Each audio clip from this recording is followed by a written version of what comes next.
Je ne sais pas si c'est bon. Non, pas encore. On va pas encore. Oui, oui, ça vient. Voilà, c'est bon. Parfait. Donc, bonjour tout le monde.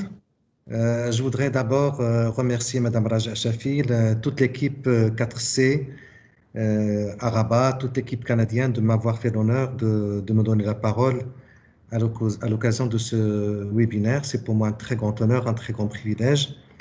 La vérité, je vous suis très reconnaissant parce que ça fait un petit moment que je ne me suis pas assez intéressé à cette question, qui est une question très importante en termes de santé publique. Et ça me permet de revenir au travail sur cette question importante qui est la question de l'environnement et de la santé, en particulier la question du réchauffement climatique.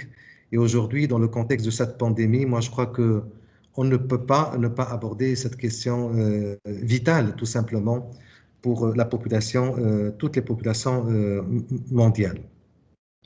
Alors, pour aborder ce sujet, si vous permettez, je dirais un mot sur le réchauffement climatique, sur l'état actuel.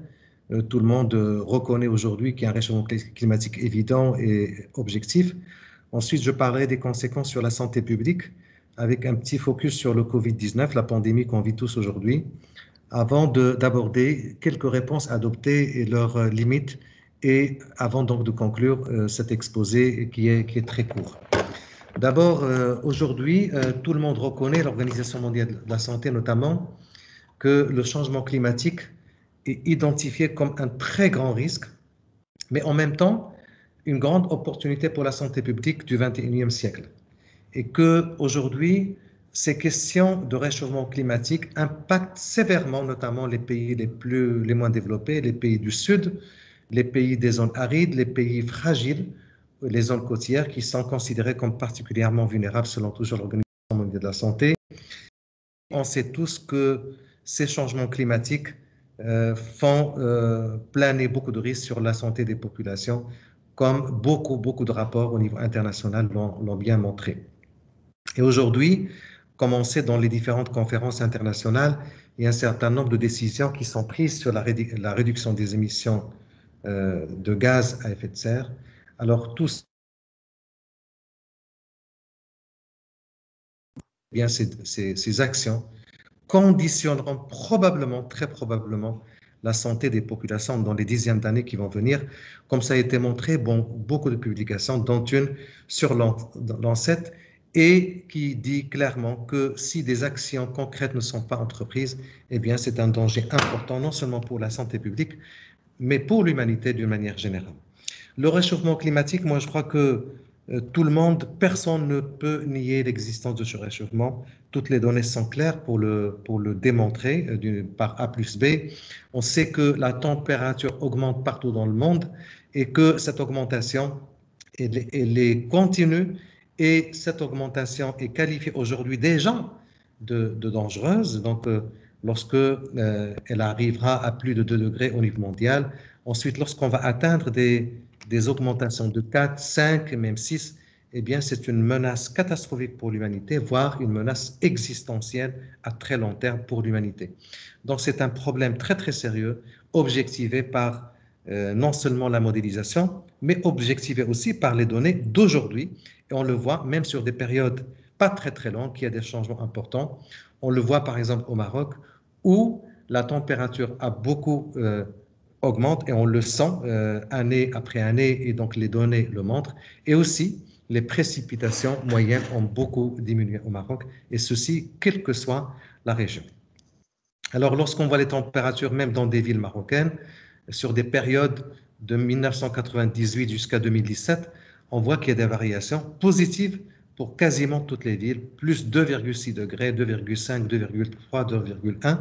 Donc, c'est une réalité ici au Maroc, au Maghreb, en Afrique du Nord, mais aussi au niveau mondial. Et donc, personne ne peut nier cette réalité. Et on voit que cette réalité-là varie en fonction des régions. Et par exemple, cette figure montre que cette variation change en fonction donc des villes marocaines, mais dans tous les cas, il y a un réchauffement climatique évident.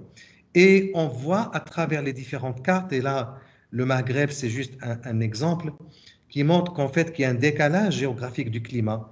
et les climats des zones qui étaient humides commencent à avoir un climat plutôt aride, etc. Et ceci va entraîner un changement aussi de la carte épidémiologique. Et on va commencer à avoir des pathologies qu'on voyait par exemple qu'au sud, les voir de plus en plus au nord. On commence à les voir même en Europe. Et donc les zones classées comme zones humides ou subhumides régressent au profit des régions à climat aride ou semi-aride. Donc avec une température moyenne qui augmente annuellement, 0,16 on va dire en moyenne, avec un coût, comme ça a été dit déjà dans l'introduction, des coûts importants en termes de PIB pour les pays, et donc qui peuvent varier de 2, on va dire, jusqu'à 5%. Et donc, les conséquences sont claires, sont objectives, avant même de parler des impacts sur la santé. On le voit au Maroc, réduction de la durée d'enneigement, le changement des itinéraires des oiseaux migrateurs, des eaux superficielles qui diminuent, une baisse continue de la nappe phréatique, avec donc des menaces sur les ressources naturelles et des pertes qui peuvent aller à des milliards de dirhams, des saisons sèches qu'on voit de plus en plus, une forte augmentation du nombre d'inondations. On l'a vu ces dernières années, on l'a vu depuis à Lorica, dans toutes les villes marocaines, on a vu des inondations très graves, surtout avec des délais très courts et des vagues de chaleur de plus en plus fréquentes, de plus en plus nombreuses. Et bien sûr, l'élévation du niveau de la mer qu'on voit, bon, elle est pour l'instant faible, mais en fait, c'est une élévation qui est là et donc qui est très nuisible, bien sûr, pour tous les pays du monde. Alors, une approche un peu sociale pour dire que parmi les facteurs aggravants cette situation, ce sont les facteurs liés à l'urbanisation. Et si on a un point de vue un peu historique, on voit que dans les pays du Sud, les métropoles se sont développées d'une manière anarchique, et alors que dans les pays du Nord, les métropoles sont des métropoles de déplacement, eh bien aujourd'hui, on a des métropoles au Sud où il y a des transports polluants, il y a des industries polluantes, il y a un exode rural, donc avec une planification qui reste très, très insuffisante et qui impacte la santé des populations. Alors, sur un plan, on va dire, pour sortir du Maghreb sur un plan mondial, on sait qu'il y a l'effet de serre qui a des causes naturelles, mais aussi des causes, surtout des causes humaines. Et l'effet de serre, c'est un effet qui est, on va dire, à long terme. Et si on n'agit pas maintenant, eh bien, les résultats vont rester des dizaines d'années. On le voit, par exemple, que le NO2, ça peut rester 120 ans, le CO2, c'est 100 ans, et que les actions sont des actions qui n'ont d'effet que à long terme, avec donc des actions très, très concrètes. Alors maintenant, quelles sont les conséquences de ce réchauffement? Bien sûr, il y a les conséquences de santé publique sur lesquelles je vais revenir tout de suite, mais il y a en fait des conséquences sur les dynamiques sociales, donc importantes, des conséquences sur l'urbanisme, des conséquences sur l'architecture, des conséquences sur l'ingénierie et des conséquences sur les comportements des humains aussi. Et donc, en plus, bien sûr, des conséquences de santé publique. Et on le voit, plus il y a ce phénomène de réchauffement climatique, plus les conséquences sont graves, aussi bien sur le côté socio-économique, comportemental et bien sûr la santé. Alors, bien sûr, face à tout ça, tous les pays ont des stratégies de riposte, des stratégies d'atténuation des effets, donc avec des politiques d'atténuation, des plans nationaux d'atténuation donc des changements climatiques, en réduisant notamment les émissions de gaz, en misant sur l'énergie renouvelable, en introduisant les technologies propres. Et puis il y a aussi des stratégies d'adaptation qui consistent à préserver les territoires, préserver les civilisations de la manière la plus appropriée. Et il y a des plans nationaux, comme celui du Maroc, le plan national de lutte contre le réchauffement climatique, dont l'objectif est d'avoir une vraie politique, une stratégie pour agir donc contre le réchauffement climatique, mais aussi avoir des outils pour mobiliser les ressources et les moyens pour lutter, riposter contre le réchauffement climatique. Alors, si on met un focus un peu plus sur la santé publique, bien sûr que d'abord, lorsqu'on dit santé publique, ça n'est pas par opposition à santé individuelle, mais la santé publique on va dire, c'est l'addition, si je parle d'effets de santé publique, c'est l'addition de petits effets individuels. Alors, il y a beaucoup de gens qui vous disent, nous, on n'a jamais vu de patient venir parce qu'il a un problème lié à la pollution ou lié au réchauffement climatique. Mais en fait, ce sont des effets minimes à l'échelle individuelle et l'addition de ces effets fait que ça devient un grand problème de santé publique et donc et les expositions à l'échelle de santé publique posent de grands problèmes. Et donc là, on est en train de parler des effets sur des populations en termes de santé publique. Alors, la santé humaine, bien sûr, est impactée par le changement climatique. Et cet impact peut être direct. On l'a vu dans le cas, par exemple, des canicules. On a vu les canicules qui se sont passées, par exemple, en France il y a quelques années, où il y a eu beaucoup de décès liés directement à la question du réchauffement ou de la température.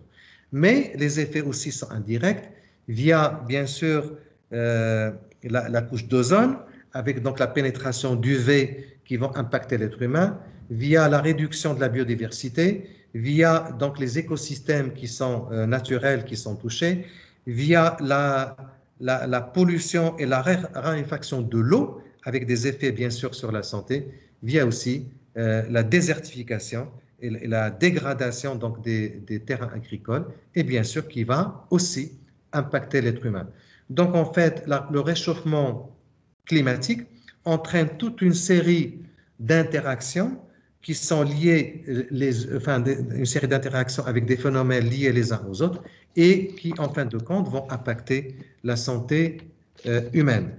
Alors, d'une manière un peu plus spécifique, si on voit donc la santé, donc il y a des modifications régionales du climat, les canicules, des conditions climatiques extrêmes comme les inondations qui posent beaucoup de problèmes aussi en santé publique, l'augmentation de la température, les précipitations qui peuvent être excessives ou au contraire très rares.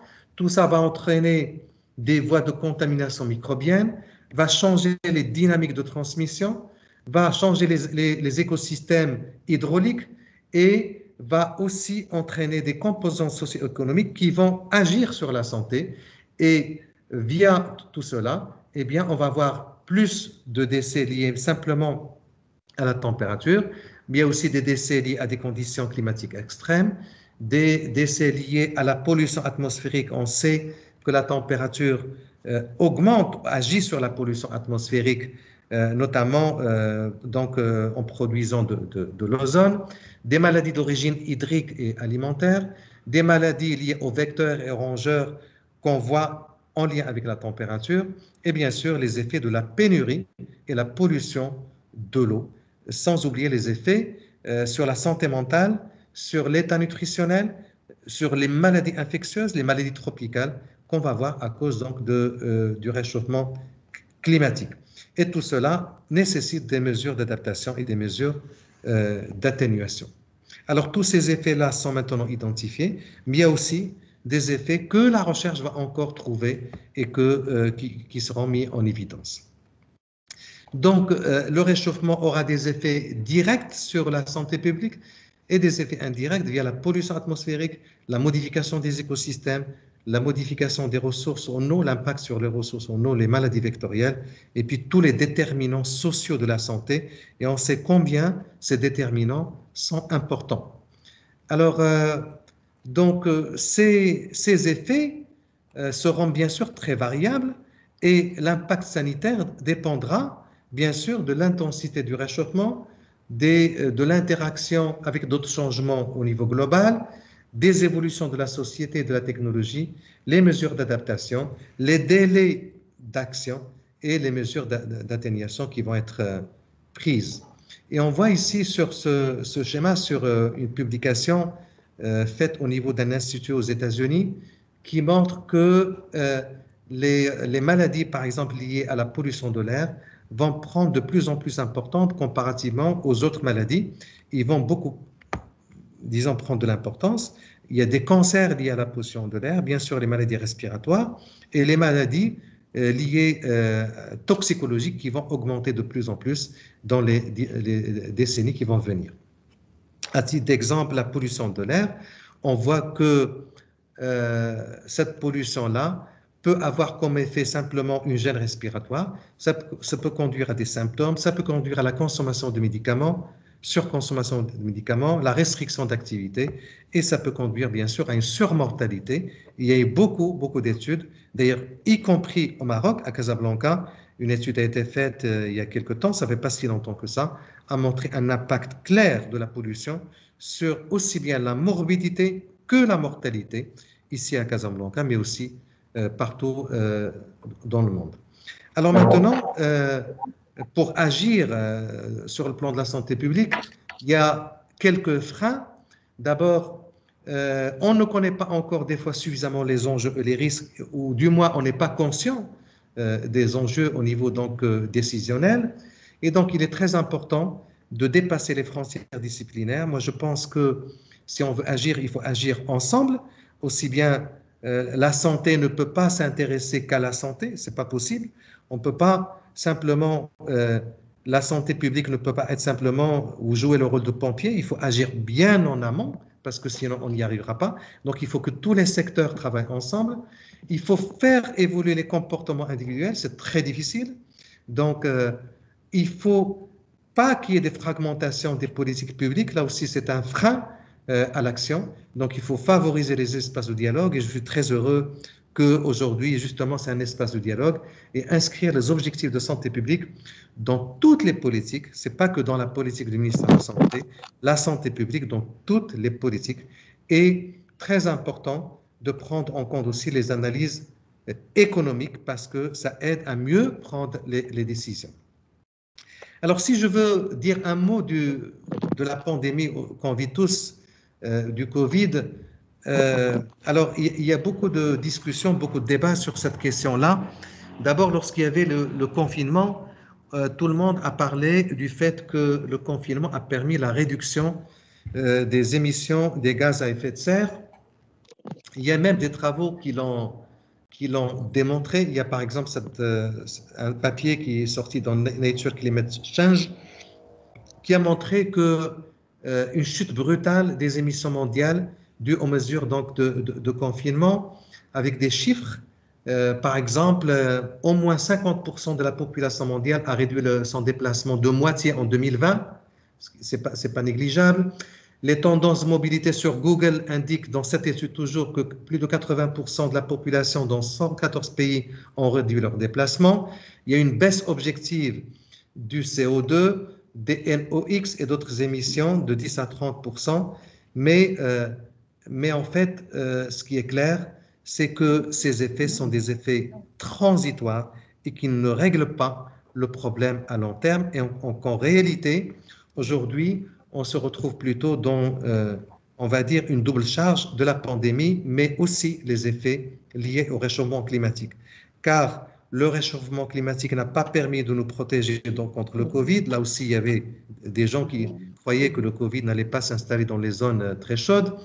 Il y a des études qui ont montré que, par exemple, les variations des émissions de CO2 ont baissé, mais en fait, ces baisses ont déjà été observées. Par exemple, en 2009, il y avait une crise financière, mais en 2010, il y avait une réaugmentation et un effet de rattrapage important, très important même.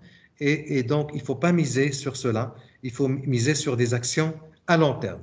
Et d'une certaine manière, si on combine le Covid-19 et les changements climatiques, eh bien, on va voir que les deux contribuent à augmenter la pression sur les populations fragiles, sur le niveau de revenus, sur les ressources, sur les conflits. Les deux contribuent à cela. Et les deux donc contribuent à des problématiques de santé publique. On sait que, par exemple, le confinement a empêché des gens d'aller au travail, des gens fragiles, et qu'il y avait un micro. Et donc, ça pose vraiment des problèmes. Ça fait plutôt un double effet que plutôt un facteur protecteur. Et donc, tout cela nous conduit à dire que probablement cette pandémie du Covid, il faut peut-être en profiter pour envisager une planète plus verte en post-Covid et envisager des actions de fond parce qu'en réalité, la pandémie du Covid est venue déjà sur un contexte mondial caractérisé par ce réchauffement climatique avec des impacts importants déjà sur la santé des populations, sur les facteurs socio-économiques liés à la population. Et peut-être que c'est une occasion pour mieux analyser et intégrer les risques, pour avoir une approche plus inclusive au niveau des populations et pour trouver aussi les moyens pour lutter contre les effets et le réchauffement climatique. Alors, j'ai presque terminé cette présentation. Lorsqu'on voit maintenant les réponses du point de vue de la santé publique, il y a d'abord des réponses politiques pour protéger la santé des populations.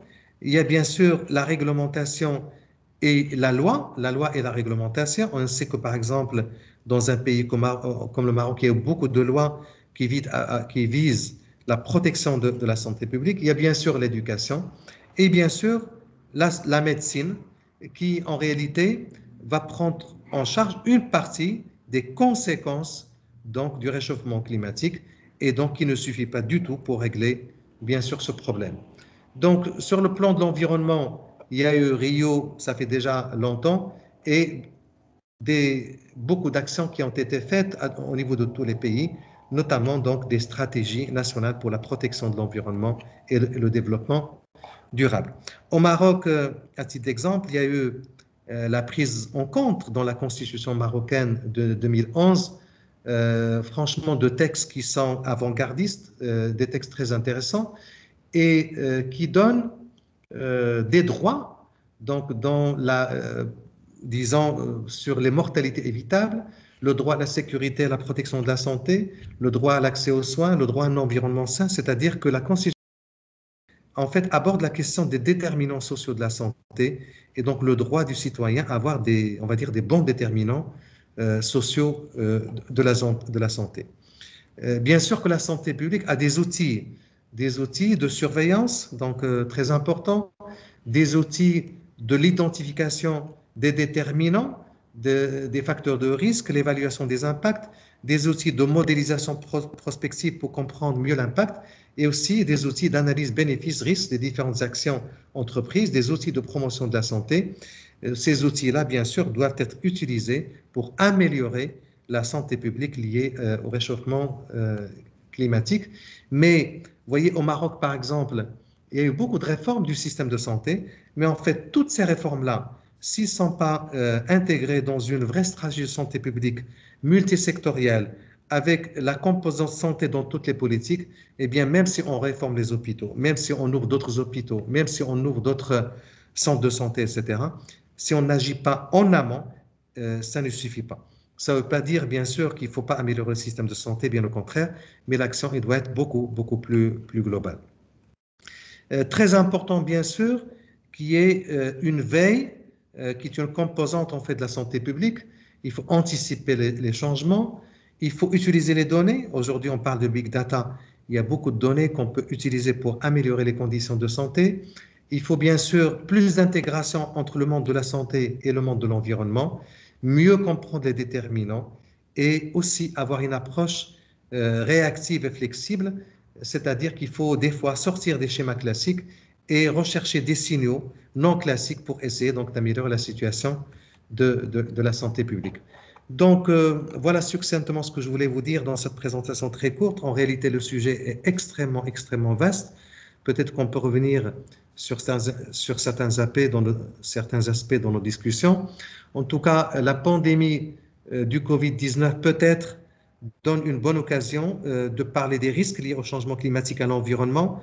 Nous espérons bien sûr une relance verte post-Covid. C'est une espérance mondiale très importante. Et il est important de prendre en compte les risques et leur interdépendance, non seulement pour reconstruire, mais aussi pour reconstruire mieux. Et j'ai mis ces deux photos juste pour montrer que la photo d'un jardin et la photo d'un hôpital. Et j'ai mis ces photos parce que je me retrouve ici dans mon bureau juste à côté d'un hôpital. Et un jardin a été installé tout près. Et depuis que ce jardin existe, il est très fréquenté par toute la population de ce quartier Al Hassani. Et des fois, on se dit, cette population qui vient de ce jardin, c'est des centaines de personnes, peut-être ça va leur éviter d'aller dans cet hôpital. Et l'investissement qu'il faut, c'est pas simplement un investissement, on va dire, en amont, en aval plutôt, pour construire des structures de soins pour soigner, mais aussi en amont. Et donc là, l'environnement a toute son importance. Merci, merci infiniment pour votre attention. Merci Sinjari infiniment pour cette présentation extrêmement riche, pertinente. Merci aussi pour les propositions. J'aime bien qu'il y a des collègues qui sont en relation avec le secteur santé qui participent avec nous dans ce webinaire. Et s'ils ont la première question qui peut se poser, où est le Maroc dans toutes ces propositions? Est-ce que le système santé public marocain a pris en considération tous ces éléments? Donc j'espère que les collègues ici présents avec nous puissent répondre. Donc sur ce, je vais ouvrir un petit débat sur la présentation de M. Njari d'une quinzaine de minutes avant de passer la parole à Mme Mélissa Généreux pour la deuxième partie de ce webinaire. Donc, les collègues qui veulent prendre la parole, il y a une main qui peuvent donc l'activer et je donnerai la parole au fur et à mesure. Donc, qui veut prendre la parole?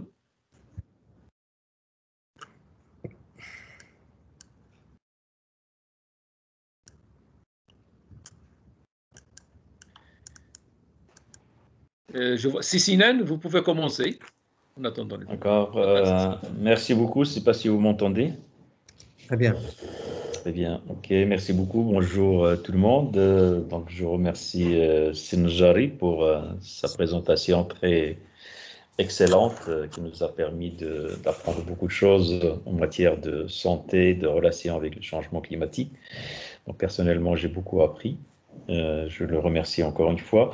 Bon, ma question, elle est un peu peut-être classique et concerne le Maroc, le changement climatique et la santé au Maroc. Est-ce qu'il y a eu des études qui ont été faites, c'est pas à l'université ou bien au ministère de la Santé, qui montrent un peu la relation entre le changement climatique vécu au niveau mondial, ses impacts dans la zone méditerranéenne, plus précisément au Maroc. Donc, est-ce qu'il y a un impact qui a été disons, vérifié ou mesuré sur la santé de la population de façon générale ou par région? Et est-ce qu'il y a une stratégie du ministère de la Santé pour un peu donc s'adapter ou là, lutter contre les conséquences négatives du changement climatique sur la santé de la population de façon générale? Et merci encore une fois. Si vous permettez, Sinjari, on prend deux autres questions. D'accord, très bien. Et comme ça, vous allez répondre d'une manière globale.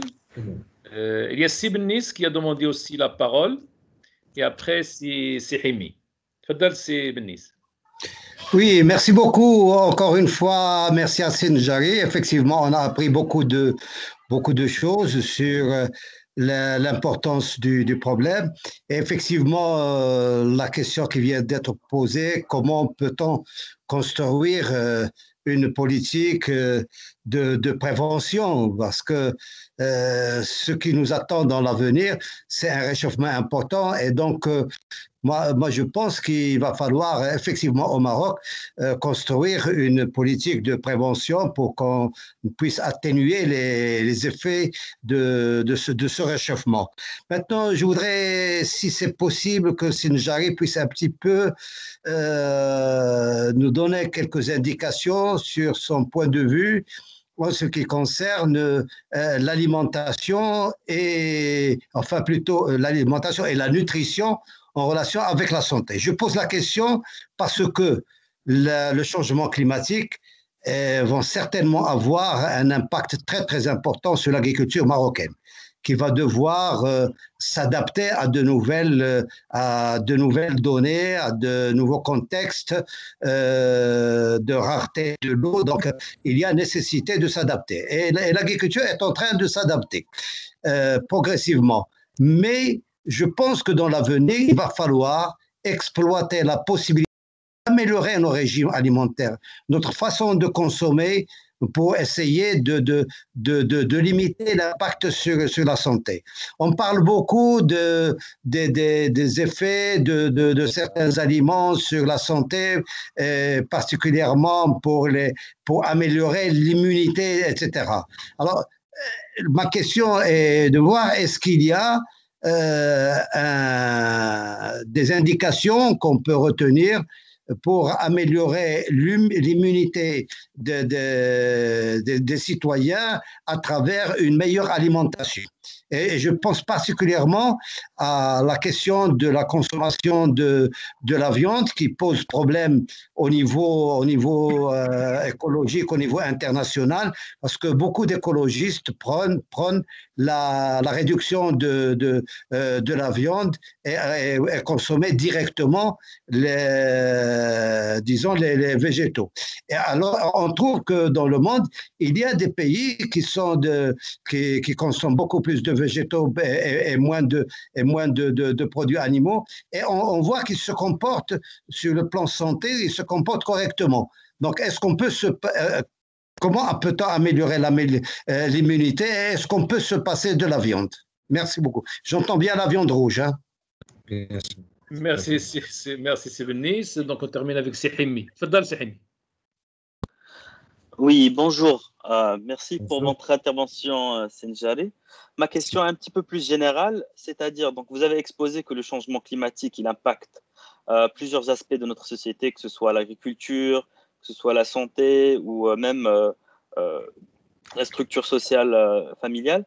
Maintenant, comment est-ce qu'on peut mettre un système de priorité et parce que pour le changement climatique, on va raisonner en gaz à effet de serre, mais ces impacts-là, comment on peut les chiffrer ou en dirhams ou en priorité de qui attaquer en premier et qui protéger en premier? Voilà. Merci. À vous la parole, M. Njari. Merci beaucoup. Merci pour ces questions très, très importantes et qui ouvrent effectivement le débat. D'abord, la première question, est-ce qu'au Maroc, on a mené des recherches sur la relation entre le climat et la santé? Alors, malheureusement, il n'y en a pas beaucoup. Il y a eu quelques études, comme vous le savez, sur la pollution atmosphérique, notamment à Casablanca. On va dire qu'il y a 3 grandes études qui ont été menées et une qui s'appelle Casablanca Airpol, une à Mohammedia et une récente, il y a 4 ans maintenant. Et les 3 études vont dans le sens d'un impact évident et clair de la pollution atmosphérique sur la santé de la population. Et cet impact ne se fait pas indépendamment de la température, car on connaît très bien l'effet de la température sur la pollution atmosphérique. On connaît très bien les températures caniculaires dans les grandes métropoles et leurs effets sur la pollution atmosphérique. Maintenant, l'effet du réchauffement climatique et la santé seule, il y a eu très peu de choses. Alors, il y a la météorologie nationale, l'équipe de la météo, qui a fait quelques études, mais vraiment très pointues. Par exemple, il y avait une étude sur ce qu'on appelle l'éclampsie, c'est une maladie de la femme enceinte, et le climat, la température, mais on n'a pas eu d'études, on va dire, globales, importantes, à grande échelle, qui montrent ces effets. Bien sûr, ça n'est pas le cas dans des pays du Nord notamment. Il y a eu beaucoup d'études.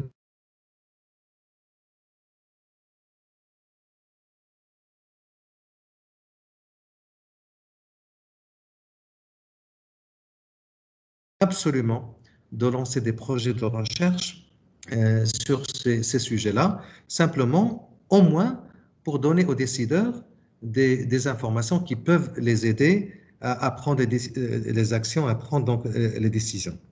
Alors, au niveau de la stratégie du ministère, tout le monde connaît, c'est que le ministère de la Santé a sa stratégie en ce qui concerne bien sûr le système de santé, mais le volet préventif, intersectoriel, les volets interdisciplinaires, moi je pense qu'il faut le développer davantage pour simplement qu'on puisse être plus efficace. Voilà.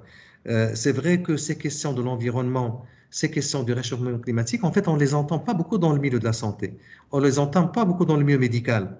Et peut-être à l'inverse, les collègues qui travaillent dans le domaine de l'environnement, des fois aussi, ils ne parlent pas assez peut-être de santé.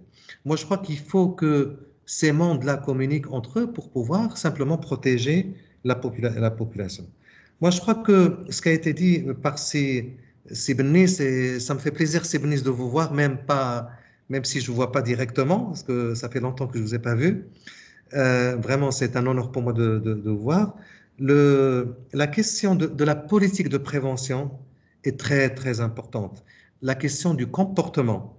Aujourd'hui, si vous prenez un citoyen lambda marocain, vous lui dites pourquoi ici il y a une place où il n'y a pas d'arbres, il n'a même pas conscience de la nécessité qu'il faut qu'il y ait des arbres. C'est une action très banale.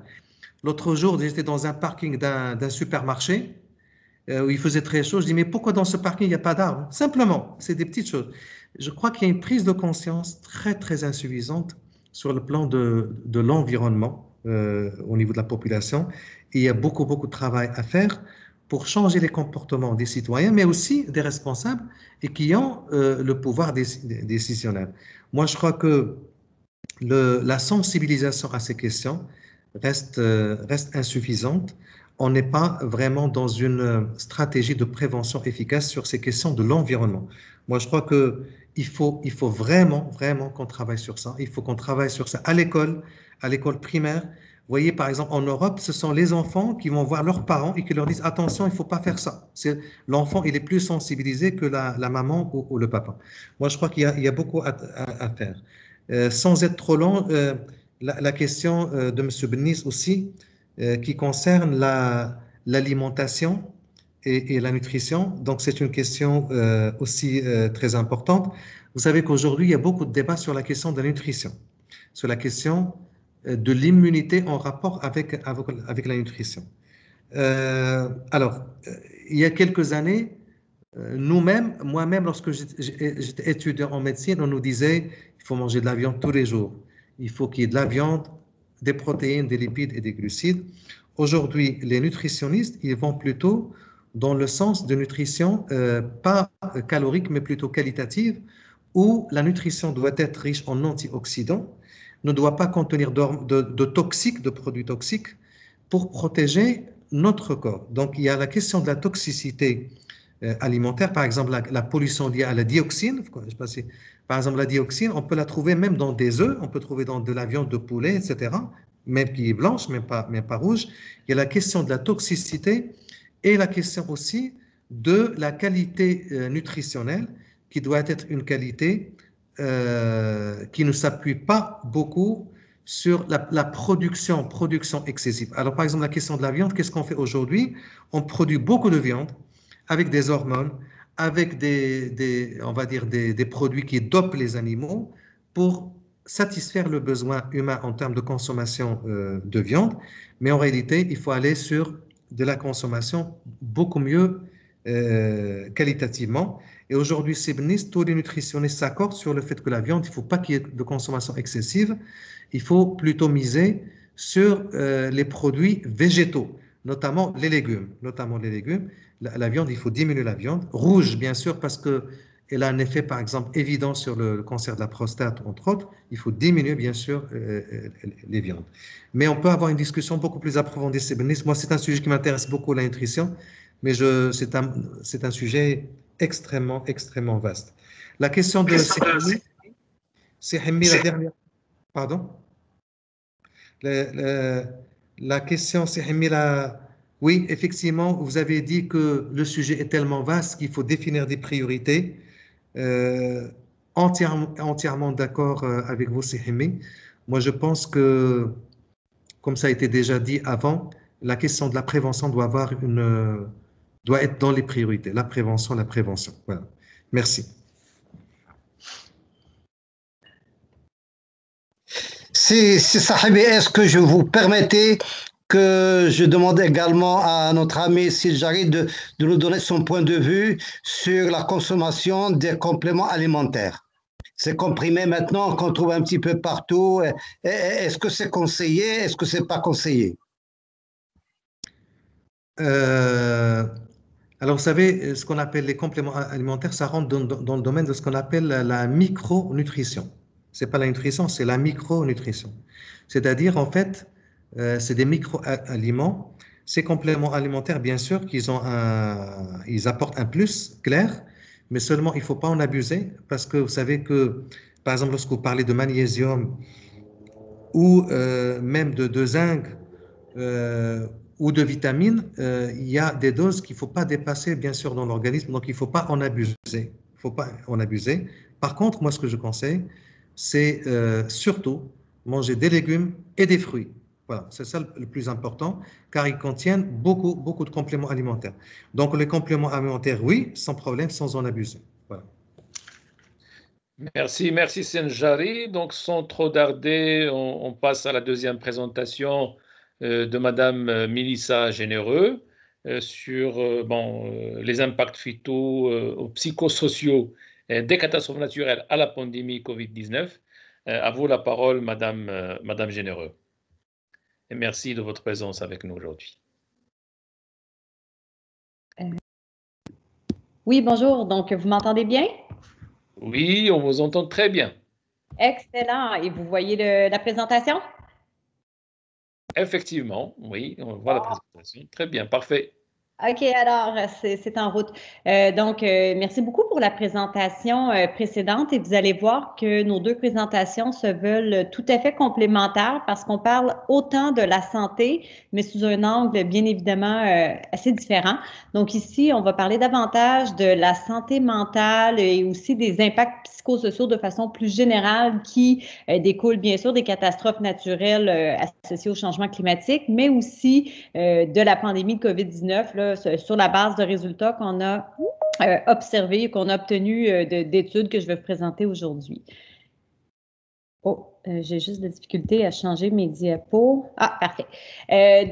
Ici, qu'on se comprenne bien, là, lorsque je parle de catastrophe, on parle ici de tout type d'événement qui entraîne une perturbation au niveau de notre environnement, que ce soit social ou physique, et qui excède notre capacité comme communauté de fonctionner normalement. Donc, avec une définition aussi large, on comprendra que ça s'applique à plusieurs types d'événements. Là, si je regarde les événements plus récents au Canada, on a eu la tragédie ferroviaire de Lac-Mégantic, qui est une catastrophe dite technologique. On a eu des feux de forêt à Fort McMurray, qui est en Alberta.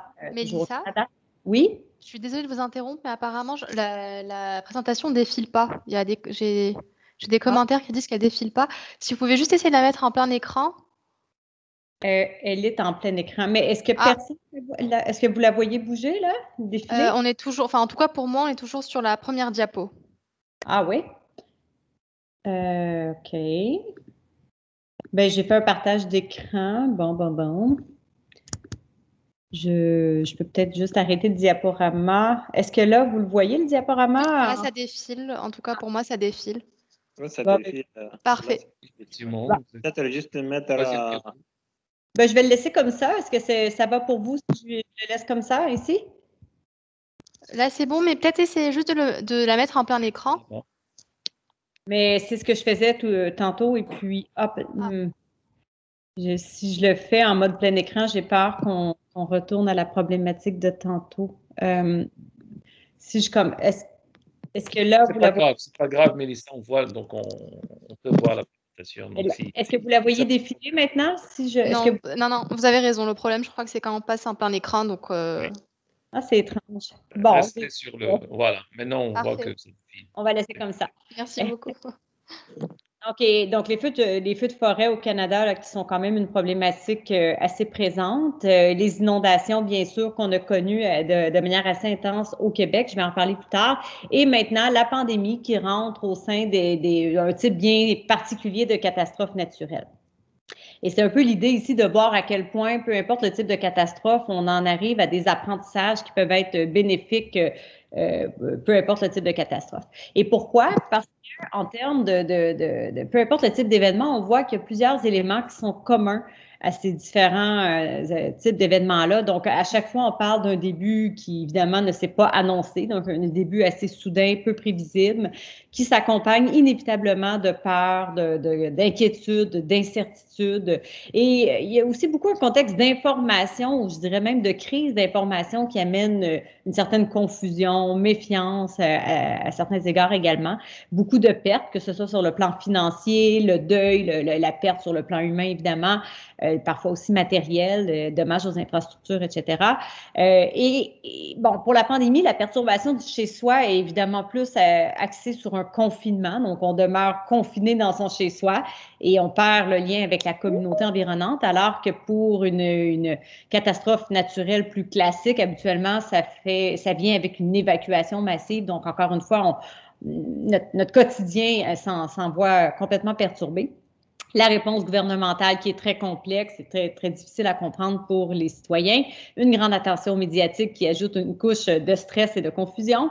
Et habituellement, on parle d'événements qui, peu importe le type, va s'accompagner d'impacts sur plusieurs mois, voire plusieurs années, et qui touchent l'ensemble d'une communauté. Donc, justement, venons-en aux impacts plus de nature psychosociale, parce que, bon, pour la crise de la COVID, c'est un bon exemple. On parle beaucoup du virus, de la transmission du virus, mais on en vient parfois à reléguer au deuxième rang ou même troisième rang les impacts psychosociaux, alors que vous allez voir qu'ils sont très importants. Et ça, c'est un phénomène quand même assez classique, là. Peu importe le type de catastrophe, on a vraiment tendance à mettre l'accent d'abord et avant tout sur les impacts touchant la santé physique, plutôt que la santé psychosociale. Et pourtant, on a une étude quand même intéressante qui faisait état là, du fait que les problèmes de santé mentale pourraient être responsables d'environ 80% du fardeau total en santé attribuable aux inondations. Donc, on voit ici là, que je ne crois pas qu'on investit 80% de nos efforts en santé publique pour la lutte aux problèmes de santé mentale en contexte d'inondation, alors que c'est probablement là où le bas blesse. Et lorsqu'on parle d'impacts psychosociaux, bien sûr, la gamme d'impacts est assez large. On voit des troubles de stress post-traumatique qui ont été largement étudiés, mais aussi on parle de troubles dépressifs, de troubles anxieux, de consommation abusive d'alcool ou de drogue, de deuil compliqué ou simplement de problèmes de sommeil, de concentration, de stress. Et ça peut aller jusqu'à des idées suicidaires, malheureusement. Donc, on voit vraiment que ça peut toucher à plusieurs niveaux et ça peut toucher aussi de manière inégale les différents groupes sociaux. Habituellement, ça a la tendance à vouloir toucher davantage les gens qui sont déjà en situation de plus grande vulnérabilité, malheureusement.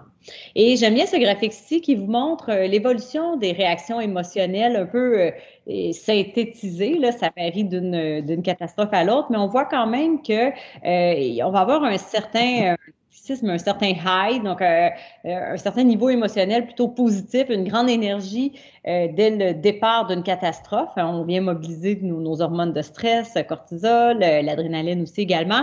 Donc, on a une réponse qui est collective et même individuelle qui va être plus positive au départ. On mobilise toutes nos ressources. Et puis ensuite, on s'épuise. Il y a un retour tranquillement vers la normale. On prend connaissance de l'ensemble des pertes, des deuils qu'on doit faire. On se désillusionne et c'est là que les réactions émotionnelles sont souvent les plus prononcées.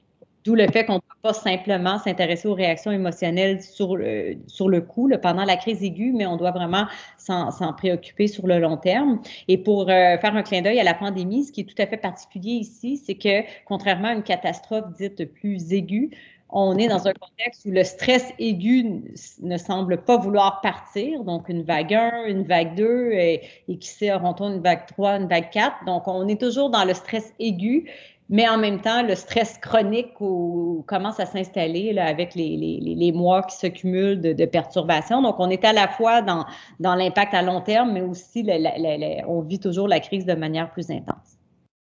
Et justement, en termes de crise et de stresseurs qui sont associés de façon générale, qu'on soit dans les catastrophes naturelles ou la pandémie, on va parler de stresseurs primaires lorsqu'on réfère aux stresseurs qui sont directement liés à la crise aiguë.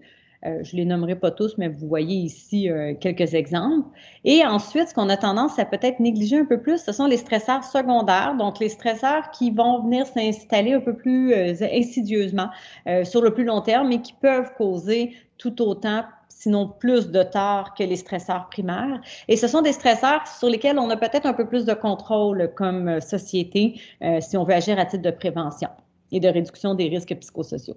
Et il ne faut pas oublier aussi des réactions typiques, des réactions anniversaires. Donc, un an classiquement suivant le début d'une tragédie ou d'une catastrophe, il y a ces images-là qui nous reviennent, on revit le moment et ça peut être très difficile, autant sur le plan individuel que collectif. Et pour la pandémie, j'en ai glissé quelques mots jusqu'à présent, mais il y a quand même des particularités par rapport aux catastrophes naturelles dites plus aiguës, en ce sens qu'on parle d'une menace qui est biologique, qui fait écho à un virus exotique, inconnu, une maladie qui est un peu omniprésente, qui peut nous toucher à tout moment.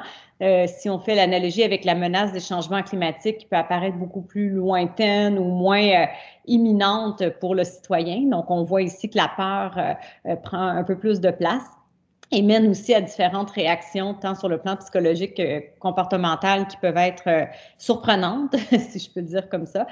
Et à ça s'ajoute le fait qu'on a une situation qui évolue de jour en jour. Donc, les gens, là, ça devient très compliqué en matière d'information et de compréhension. Donc, tout ça ajoute au niveau de stress, de confusion et même aussi de stigmatisation parce qu'on en vient à identifier certains groupes qui pourraient être responsables, par exemple, de la transmission du virus, alors qu'évidemment, ce ne sont pas les groupes qui sont responsables, mais plutôt le virus en lui-même. Donc, si je reviens, nous avons conduit 2 études quand même assez intéressantes à l'échelle du Québec, 2 études en 2020 essentiellement. La première était préméditée, la deuxième ne l'était pas du tout. Donc, la première était sur les inondations printanières qu'on a connues au Québec en 2019. Donc, peut-être un mot pour vous dire que ces inondations-là ont touché plusieurs régions du Québec avec des milliers et des milliers d'évacués. De résidences inondées. Donc, ça a causé beaucoup de dommages, beaucoup de stress aussi, comme vous pouvez vous en douter. Et nous avons eu l'idée de mener, entre autres, une enquête téléphonique ou encore une enquête en ligne. Les participants se voyaient donner le choix. Auprès d'un échantillon relativement large, on parle de plus de 3000 adultes qui ont été recrutés de manière aléatoire au sein de 6 régions qui ont été fortement inondées. Et les participants habitaient tous dans des zones qui ont été inondées, donc dans des zones où nous avions au moins une résidence déclarée comme ayant été inondée. Donc, de cette manière-là, on s'attendait à avoir un certain pourcentage de notre échantillon qui avait été directement inondé, un autre pourcentage qui avait été perturbé plus indirectement par la perte de services, par l'évacuation préventive, par exemple, et enfin, une autre portion de l'échantillon qui avait été un peu épargnée par la crise des inondations. Et vous voyez que dans les faits, là, on se retrouve quand même avec 10% des gens qui ont été inondés et 36% qui ont été perturbés sans avoir été directement inondés dans la résidence. Pour faire l'autre clin d'œil, l'autre étude que nous avons décidé de conduire, c'était tout de suite après l'étude sur l'inondation. En fait, on venait à peine d'obtenir notre base de données qu'on apprenait, qu'on s'enlignait vers une pandémie mondiale et on a soumis un projet de recherche qui a finalement été accepté très rapidement. Là, on parle quand même d'un projet d'1 demi-million de dollars, un projet qui se veut à la fois interdisciplinaire et international. Et dans le cadre de ce projet-là, qui est assez complexe, on a un volet qui est, encore une fois, la réalisation d'une enquête, cette fois-ci uniquement en ligne, auprès d'adultes de différents pays. Donc, vous voyez qu'on a fait une première enquête dès le mois d'avril auprès de 600 adultes canadiens. C'était une enquête pilote. Puis ensuite, on a fait la première phase internationale fin mai, début juin, dans 8 pays, incluant Belgique, Suisse, pays ou régions, là, donc Belgique, Suisse, l'Angleterre, les États-Unis, le Canada, les Philippines, la Nouvelle-Zélande et Hong Kong. Et on s'apprête d'ici 2 semaines à entamer la 2e collecte de cette même enquête internationale-là dans les mêmes 8 pays. Mais ce que je vais vous présenter aujourd'hui, ce sont plutôt les données d'une enquête un peu parallèle qu'on a menée en septembre. Donc, c'est assez intéressant parce que ça a été colligé très récemment et ça fait état un peu de l'état du moral des Québécois 6 mois après le début de la crise. Et donc, ça a été mené dans 7 régions du Québec auprès de 6 000 adultes. Donc, si vous voyez un peu le parallèle entre l'échantillonnage pour l'étude sur les inondations et celle sur la pandémie, vous voyez que la collecte s'est faite à peu près à 7-8 mois d'intervalle entre les deux, auprès de grands échantillons. Puis bon, vous ne connaissez peut-être pas toutes les régions par leur nom, là, mais vous voyez qu'il y a plusieurs des mêmes régions qui ont répondu, mais évidemment, ce ne sont pas les mêmes adultes en tant que tels qui ont répondu à chaque fois, étant donné que ce n'était pas le même mode de recrutement et exactement les mêmes profils ciblés. Donc, si je vais vraiment en bref pour vous donner un peu un aperçu de ce qu'on a pu observer, vous allez voir les similitudes dans les deux types d'impact. Donc, au niveau, on parle vraiment ici de l'impact sur la santé psychologique. On a examiné pour les inondations, donc près d'un an là, suivant les inondations 2019, ce qu'on a observé auprès de l'ensemble de nos participants, mais peut-être plus particulièrement auprès de nos participants qui se disaient avoir été inondés, c'est qu'un grand nombre d'entre eux rapportaient toujours des symptômes compatibles avec soit un trouble de stress post-traumatique, soit un trouble anxieux ou encore un trouble de l'humeur, qui inclut bien évidemment la dépression majeure, mais aussi pour avoir aussi un trouble bipolaire, par exemple. Donc, pour être plus précise, chez le groupe inondé, on parle de 44 de stress post-traumatique probable, 21 de troubles anxieux et 20 de troubles de l'humeur rapportés par les participants. Ce ne sont pas des diagnostics, mais bien rapportés. Donc, on voit que ça touche une très grande partie de la population sondée. Et si on le met en comparaison avec le groupe non affecté, donc les gens qui n'ont pas du tout été inondés ou perturbés, on voit clairement là, que les écarts au niveau de la santé mentale sont assez importants. Donc ici, on a une certaine évidence comme quoi les impacts sur la santé psychologique sont importants lorsqu'on a été exposé à une catastrophe et perdurent au fil du temps. On a aussi examiné les facteurs qui pouvaient être associés pour se rendre compte qu'en termes de stresseurs primaires, on voit qu'il y a une corrélation directe entre la hauteur des eaux à domicile et le fait de rapporter un trouble de santé mentale probable. Donc, vous voyez que plus les gens rapportaient une hauteur d'eau élevée à l'intérieur de leur domicile, plus le risque de rapporter un trouble de santé mentale l'était également. La relation est assez évidente. Et la même observation se fait aussi pour l'ampleur des pertes matérielles rapportées par les participants. Donc, ceux qui rapportaient aucune perte étaient beaucoup moins nombreux à rapporter des troubles psychologiques et la proportion de troubles psychologiques augmentait de façon assez importante et de façon très corrélée avec l'ampleur des pertes matérielles. Donc, le stress financier et le stress lié à la hauteur des eaux sont certainement des stresseurs primaires importants liés aux inondations. Mais ce qui est particulièrement important aussi de souligner ici, c'est que les stresseurs secondaires dont je parlais tantôt, donc les stresseurs qui surviennent un petit peu plus tardivement après l'événement aigu que sont les inondations, jouent un rôle très important également. Donc, on voit que les gens qui disent avoir eu un soutien moral ou concret insuffisant, donc à un niveau moins élevé qu'espéré, sont également parmi les sinistrés ceux qui rapportent le plus de troubles de santé mentale probables. Et même chose pour ce qui est du montant reçu. Donc, c'est une chose d'avoir perdu beaucoup, mais si notre système, notre société est en mesure d'indemniser les gens à la hauteur des pertes subies, évidemment, le stress, l'anxiété, la dépression s'en voient réduits. Du moins, c'est ce que les données nous disent. Et maintenant, si je vais un peu de façon toujours aussi brève pour la pandémie, les données sont illustrées un petit peu différemment, mais vous voyez quand même des belles similitudes. Ben, belles, c'est pas des belles similitudes, parce que j'aimerais mieux qu'elles n'existent pas, ces similitudes-là, et qu'on n'ait pas d'impact aussi alarmant. Mais ce qu'on voit, c'est que en tout et partout, là, on a 22% de la population québécoise qui, 6 mois après le début de la pandémie, et là, on parle vraiment de façon générale, là, tout adulte confondu, 22% d'entre eux rapportaient des symptômes compatibles avec une anxiété ou une dépression majeure probable. Donc, c'est très élevé. Et si on décompose la dépression et l'anxiété, là, vous voyez qu'on est à hauteur de 17% et de 15% respectivement. Et j'ajouterais même que les idées suicidaires des idées suicidaires ont été rapportées au cours des 2 semaines précédant la collecte de notre enquête chez 15% des adultes. Donc, encore une fois, c'est très élevé et plus élevé que ce à quoi on pouvait s'attendre dans un niveau pré-pandémie. Et justement, si je vous donne un peu là, des comparables, des études en pré-pandémie nous laissaient croire qu'à l'échelle du Canada, en termes d'anxiété généralisée, on pouvait estimer que c'est environ 7% de la population qui souffrait de tels problèmes et seulement 3% de dépression majeure. Donc, on voit qu'on n'est pas du tout dans les mêmes auteurs.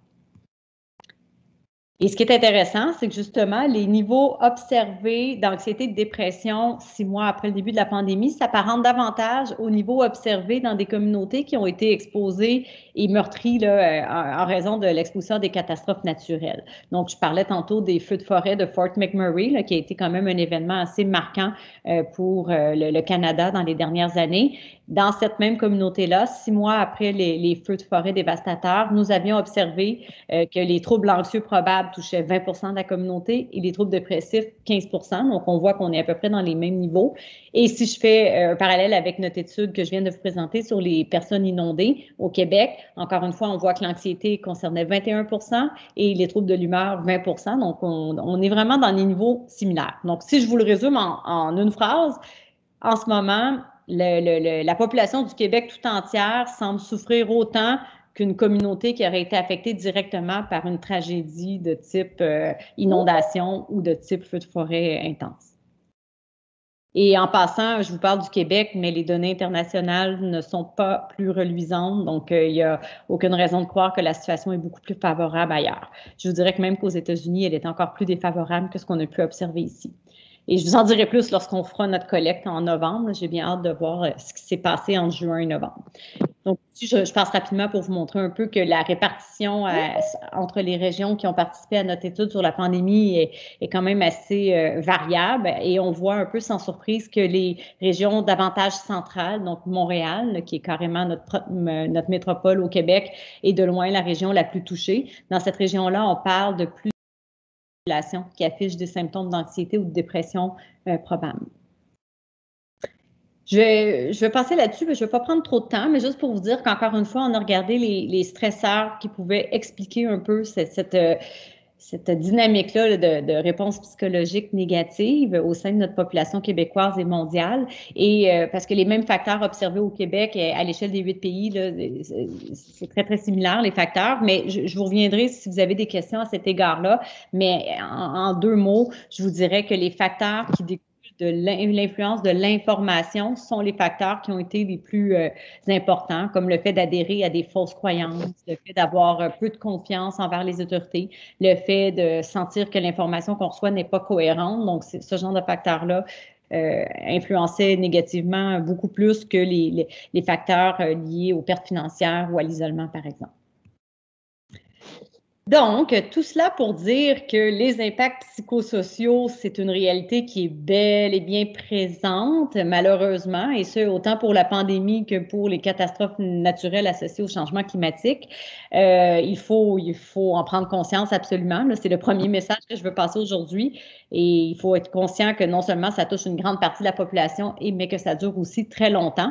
Et pour ça, on doit s'inscrire dans une logique de rétablissement. On doit absolument se voir le rétablissement psychosocial d'une population touchée par une catastrophe, non seulement sur le court terme, mais surtout sur le long terme, donc en termes de mois et d'années.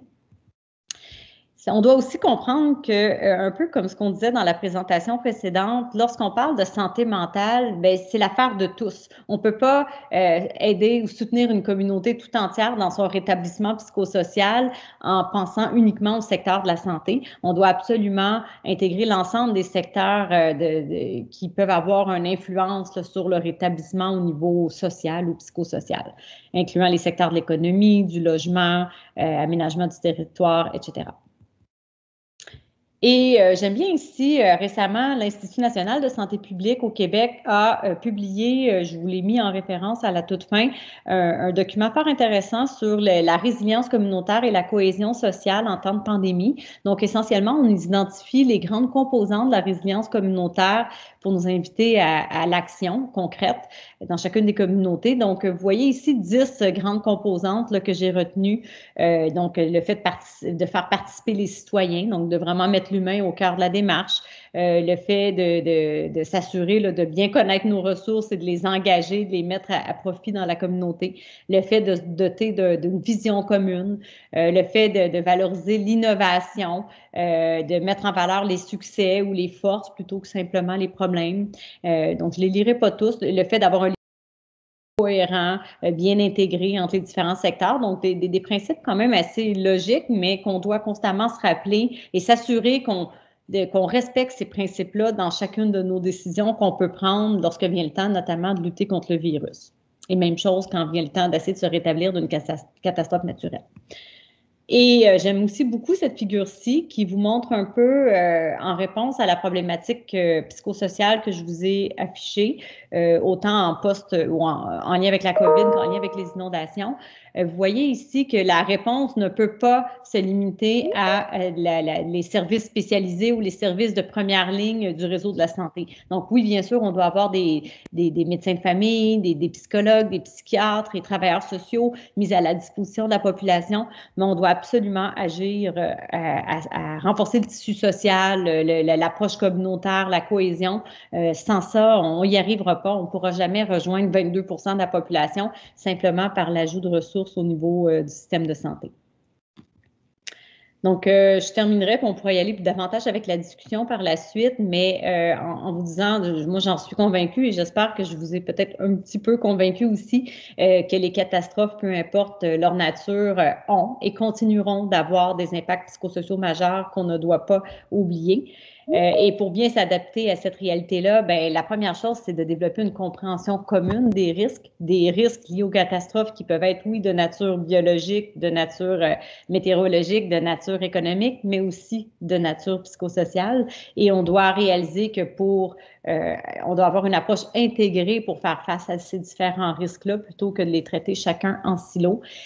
Et donc, peut-être un peu le mot de la fin, dire que pour ceux qui connaissent le Sendai Framework, là, le cadre d'action de Sendai, qui est une ville du Japon, qui appelle à une gestion plutôt des risques de catastrophes plutôt qu'une gestion des catastrophes en elles-mêmes.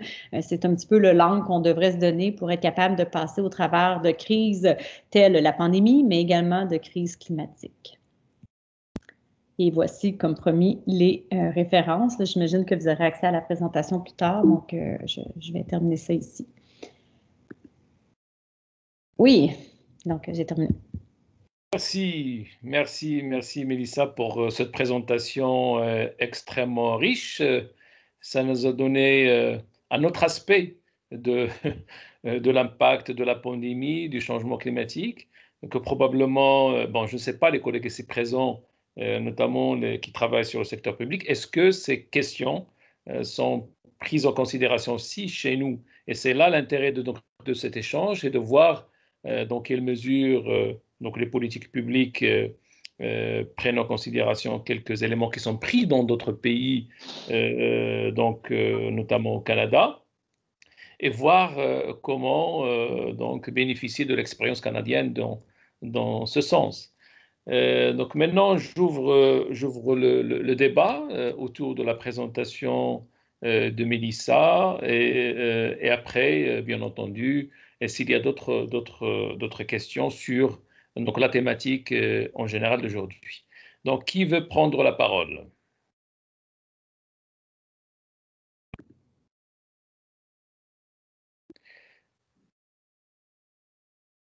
Si Otohar, c'est Otohar, et c'est béni, je ne sais pas, est-ce que la main directe passe mon coupé là ou là vous? Je demande la parole. Je demande la parole. D'accord, très bien. Donc c'est Otohar et après c'est béni. C'est Otohar. Tout d'abord, je tiens à remercier déjà M. Njari sur l'aspect, sa présentation qui a vraiment tracé le panorama de la santé publique au niveau national. La présentation de Mme Mélissa vient compléter par ces aspects effectivement de comportement et de santé mentale.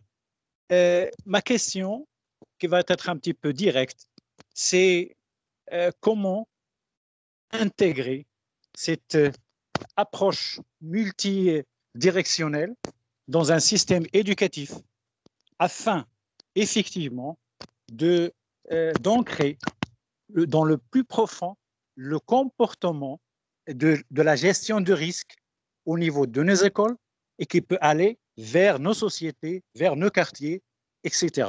Donc, la plupart des plans territoriaux, comme vous savez, M. Sahibi, déjà au niveau de notre région, au niveau de Souss Massa, Donc, on pensait au départ au risque du séisme et nous sommes tombés sur des risques qui sont liés au changement climatique avec des risques de pénurie d'une ressource naturelle qui est de l'eau.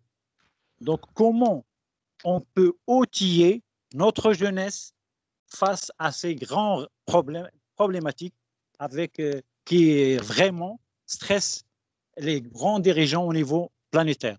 Merci. Merci, Sir Stephen Nice, brièvement, avant de passer la parole à Sérim. Et il y a une autre main levée, M. Zawi. Ou Madame Zawi. Fadal Stephen Nice. Oui, merci beaucoup, merci beaucoup. Je crois que c'est une présentation qui est excellente, très riche, et on se pose la question comment en tirer le maximum profit, nous qui sommes loin du Canada, du Québec, de tout ça, qui nous vivons dans un autre monde social. Donc, c'est un petit peu ça la problématique. Poser un certain nombre de questions. J'ai en réalité plusieurs questions. Je vais les dire de façon très brève. D'abord, est-ce que vous m'arrêtez si je suis trop long, hein? D'abord, est-ce que il y a un réseau? Est-ce que le Québec et le Canada, ils sont dans un réseau pour échanger leurs expériences afin d'avoir un petit peu quelques études comparatives et profiter de chaque des caractéristiques de chaque société psychologiques sont très différents d'une société à l'autre. La deuxième question, est-ce qu'elle peut, au niveau de son expérience, distinguer entre les impacts pour les enfants, pour les femmes, pour les adultes? Est-ce qu'ils se sont intéressés à ce type d'impact? Je voudrais également demander quel rôle peut jouer les médias. Les médias, vous savez, ils peuvent amplifier la peur comme ils peuvent la réduire. Et c'est vraiment un très, très grand problème qui se pose. Donc, est-ce qu'il y a une expérience en termes du rôle des médias? Comment agir? Comment les médias doivent-ils agir pour mettre le curseur dans le bon endroit entre la peur et l'audace, de ne pas avoir peur en quelque sorte. Voilà, merci beaucoup. Merci, Sébastien. Madame Rim Bejaoui.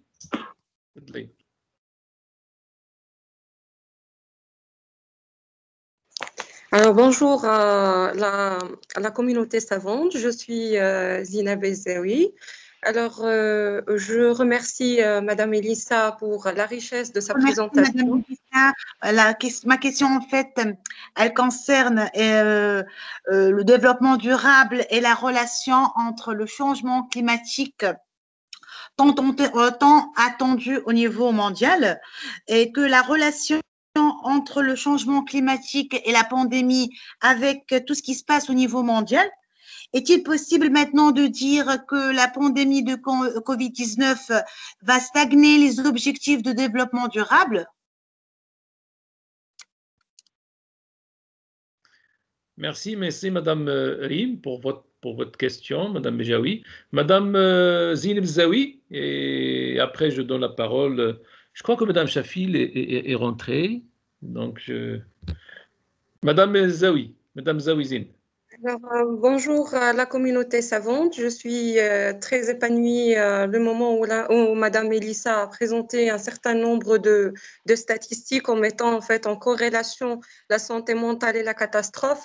Mais en fait, en termes de catastrophe, je pense qu'il faut revoir ces nominations-là pour d'abord retrouver des issues pour apaiser en quelque sorte l'impact de ces problèmes-là sur la psychologie de la population. J'ai une première question concernant la population cible.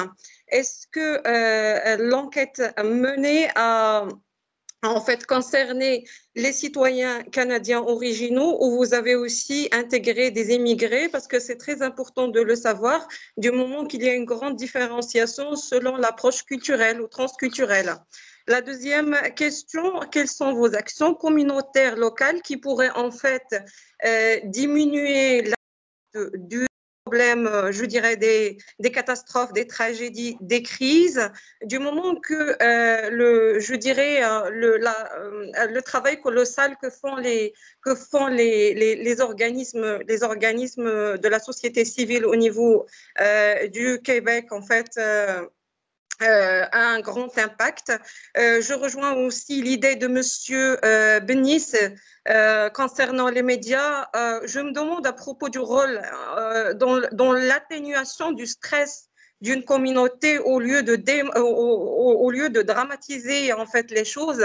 Est-ce qu'il y a des stratégies médiatiques moins apaisantes pour pouvoir en fait cerner la dramatisation lors de la période soit du confinement, des catastrophes? Merci encore une fois d'avoir mis le point sur cette corrélation santé mentale et catastrophe, pandémie. Merci beaucoup. Merci Madame Zaoui. Madame Chafil, est-ce que vous êtes avec nous? Oui, bonjour. Bonsoir, oui, je suis là. Donc, Allah Islamak, merci beaucoup.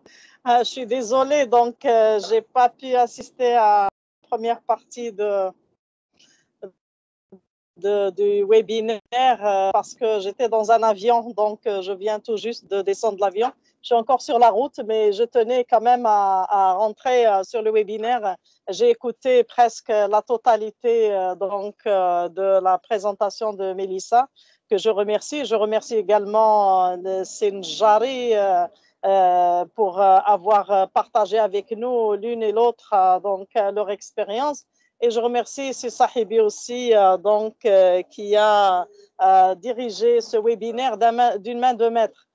Moi, je voudrais juste revenir sur un certain nombre de points. En fait, maintenant, on a vu quels étaient en fait les impacts, plus ou moins, ou certains aspects des impacts des changements climatiques sur la santé. Aujourd'hui, donc, la question qui se pose, c'est qu'est-ce qui devra changer dans nos façons de faire, justement, pour nous préparer et préparer nos concitoyens à vivre avec ce changement climatique. Donc, certainement qu'il y a beaucoup de choses à revoir, ne serait-ce qu'à commencer par la formation du corps médical pour justement savoir détecter des affections qui seraient liées au changement climatique, notamment à l'élévation de la température, par exemple. Donc, on sait qu'en cas d'élévation de température, donc les gens hypertendus, les gens cardiaques, asthmatiques, etc., souffrent. Et donc, il faudrait déjà que nos médecins aient des notions même rudimentaires des impacts des changements climatiques sur la santé humaine pour qu'ils puissent détecter chez des malades justement ces manifestations liées au changement climatique. Et puis surtout, qu'est-ce qui va changer? Moi, j'aimerais bien que l'un et l'autre, vous nous proposiez des pistes pour voir justement qu'est-ce qui va changer. Par exemple, même dans la conception de nos villes, est-ce que nous pouvons toujours, avec ces îlots de chaleur, avec ces températures qui ne cessent d'augmenter, est-ce que nous pouvons toujours concevoir nos villes de la même façon? Est-ce que nous pouvons concevoir nos transports de la même façon, etc.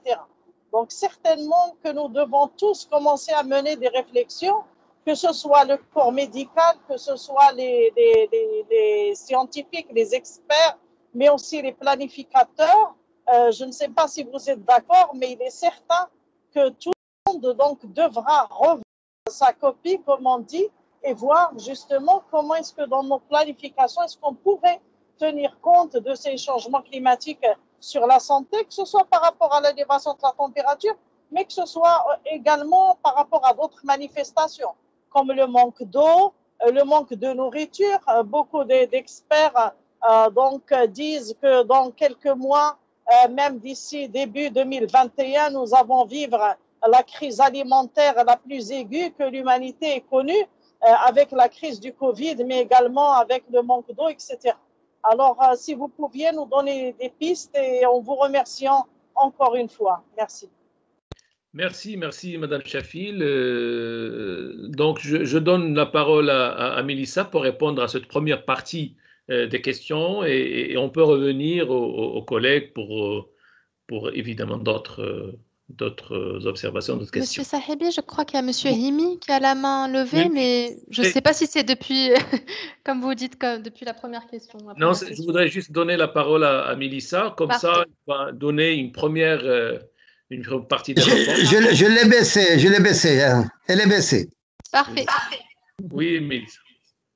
Bon, j'ai tenté de prendre des notes ici pour répondre du mieux que je peux à toutes ces excellentes questions. Merci beaucoup. Ce ne sera peut-être pas dans l'ordre précis dans lequel les questions ont été posées.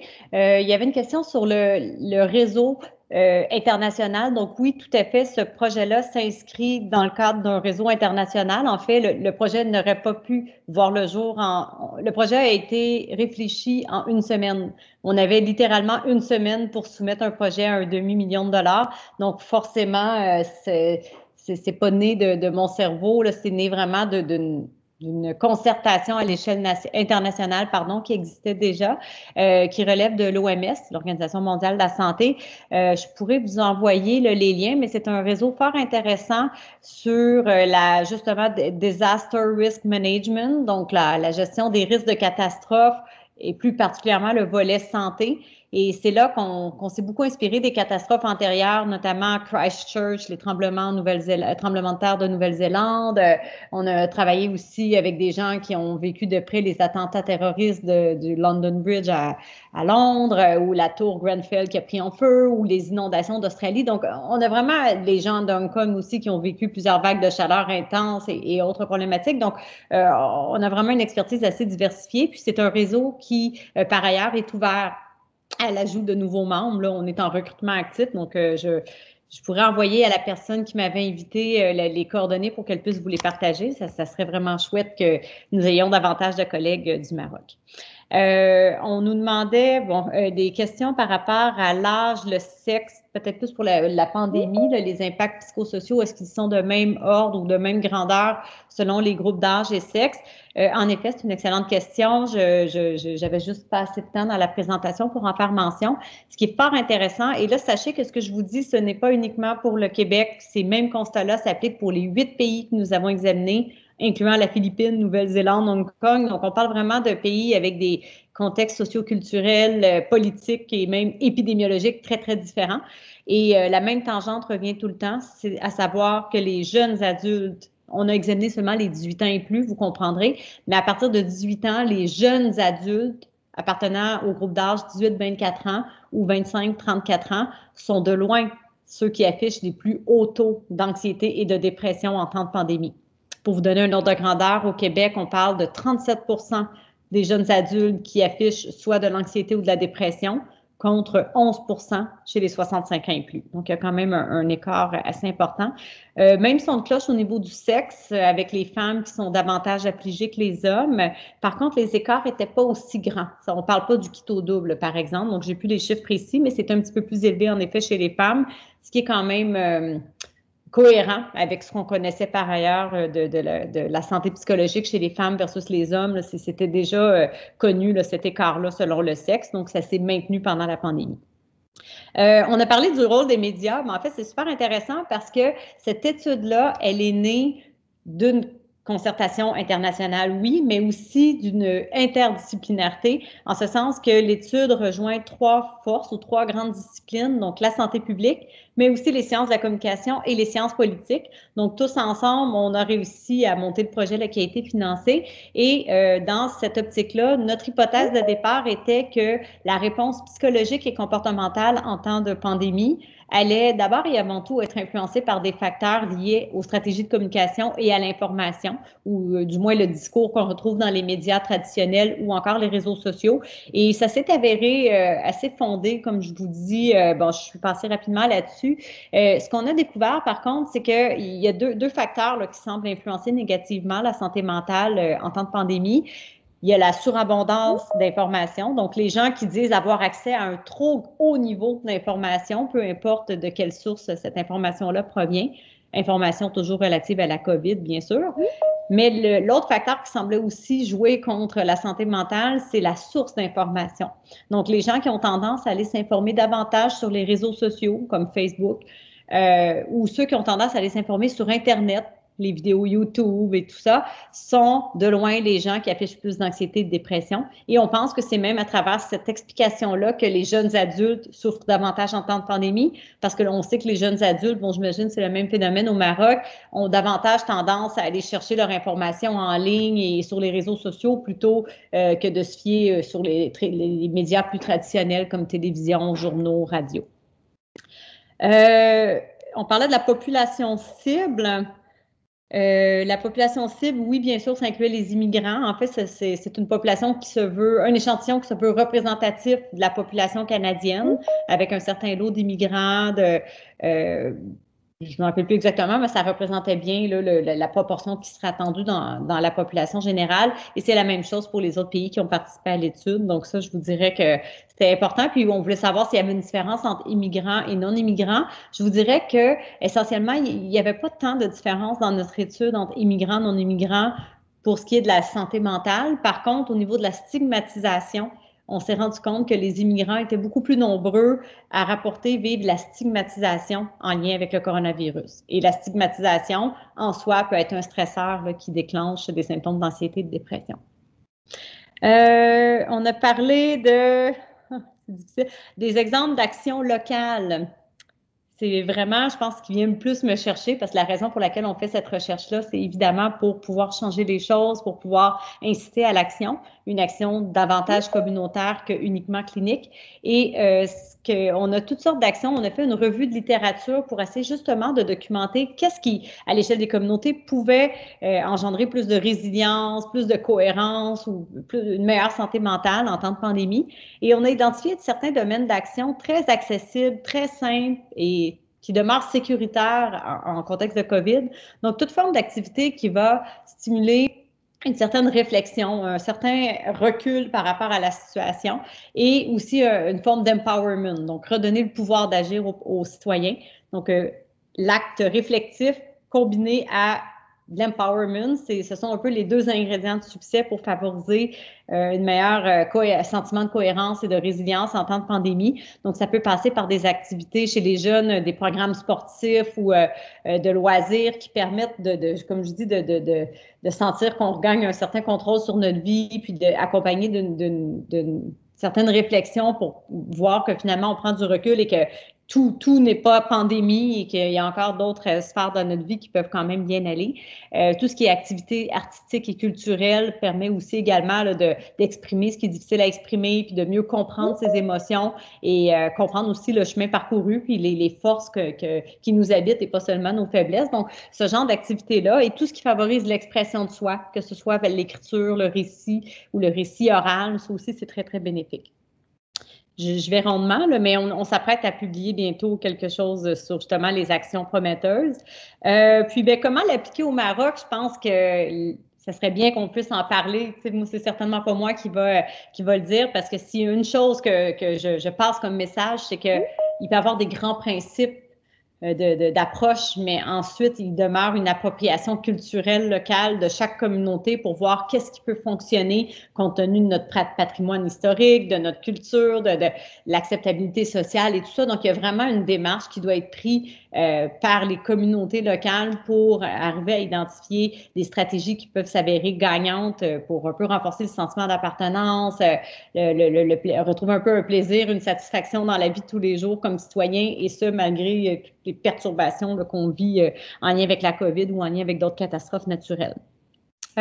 Puis peut-être juste en quoi la pandémie peut venir impacter ou avoir un impact dommageable sur les objectifs de développement durable ou au contraire peut-être apporter une opportunité. Moi, j'ai envie de le voir comme une opportunité. Au niveau social, je pense, en tout cas, si j'entends beaucoup ce qui se dit autour de nous au Québec, entre autres, le volet social, de réaliser qu'on ne peut pas attaquer une crise de l'ampleur de la crise climatique ou encore de la crise de COVID sans considérer les aspects sociaux de la crise, donc mettre l'humain et les communautés au cœur de cette gestion de la crise-là. Je pense qu'on aura réalisé un petit peu plus avec la COVID que c'est un élément incontournable parce que comment voulez-vous, je vais donner l'exemple du vaccin, on pourra avoir un vaccin disponible la semaine prochaine pour lutter contre la COVID, mais si les citoyens ne sont pas prêts à recevoir le vaccin, ne sont pas prêts à adopter le comportement qui va leur permettre de prévenir et de lutter contre la COVID, parce qu'on n'a pas bien accompagné l'humain dans sa compréhension du phénomène, la compréhension du fait que le vaccin est sécuritaire ou etc., bien, on n'est pas plus avancé. Donc, la science comportementale, la science psychologique, la science sociale, ce sont vraiment des aspects centraux si on veut qu'une communauté puisse bien naviguer là, au travers les vagues associées aux pandémies. Et donc, je pense que j'ai fait pas mal le tour. Là. Je ne sais pas si j'en ai oublié, mais puis peut-être pour les écoles, je pense que ce qui est en termes d'éducation nécessaire, et ça à tous les niveaux, c'est d'entrée de jeu, apprendre à nos jeunes que devant une problématique complexe, que les changements climatiques ou la pandémie, on se doit d'attaquer la bête avec une approche interdisciplinaire. On se doit de briser les silos, de penser de façon intégratrice. On se doit d'intégrer les sciences sociales, même si on n'est pas issu des sciences sociales. Donc, tu sais, je pense que déjà, là, d'essayer d'inculquer ça très tôt dans le curriculum scolaire, ça pourrait être quelque chose de fort intéressant et prometteur. Voilà. Merci, Mélissa. Donc, il nous reste une quinzaine de minutes avant de terminer notre webinaire. Donc, c'est le temps de donner à 2 ou 3 autres questions, d'autres participants pour... c'est Hemi qui a demandé la parole depuis tout à l'heure, et après, c'est Hiawi. Oui, merci beaucoup. Merci beaucoup, Madame Généreux, pour votre intervention. C'était très intéressant. Moi, j'aimerais rebondir sur quelque chose que vous avez dit. Donc, votre étude, vous avez clairement démontré l'impact et la corrélation entre ces crises ponctuelles et l'effet psychosocial d'une communauté, tel que le Covid ou les inondations. Et vous avez dit que dans cet état de dépression ou de, cette faiblesse psychologique, les gens sont moins réceptifs au message du gouvernement.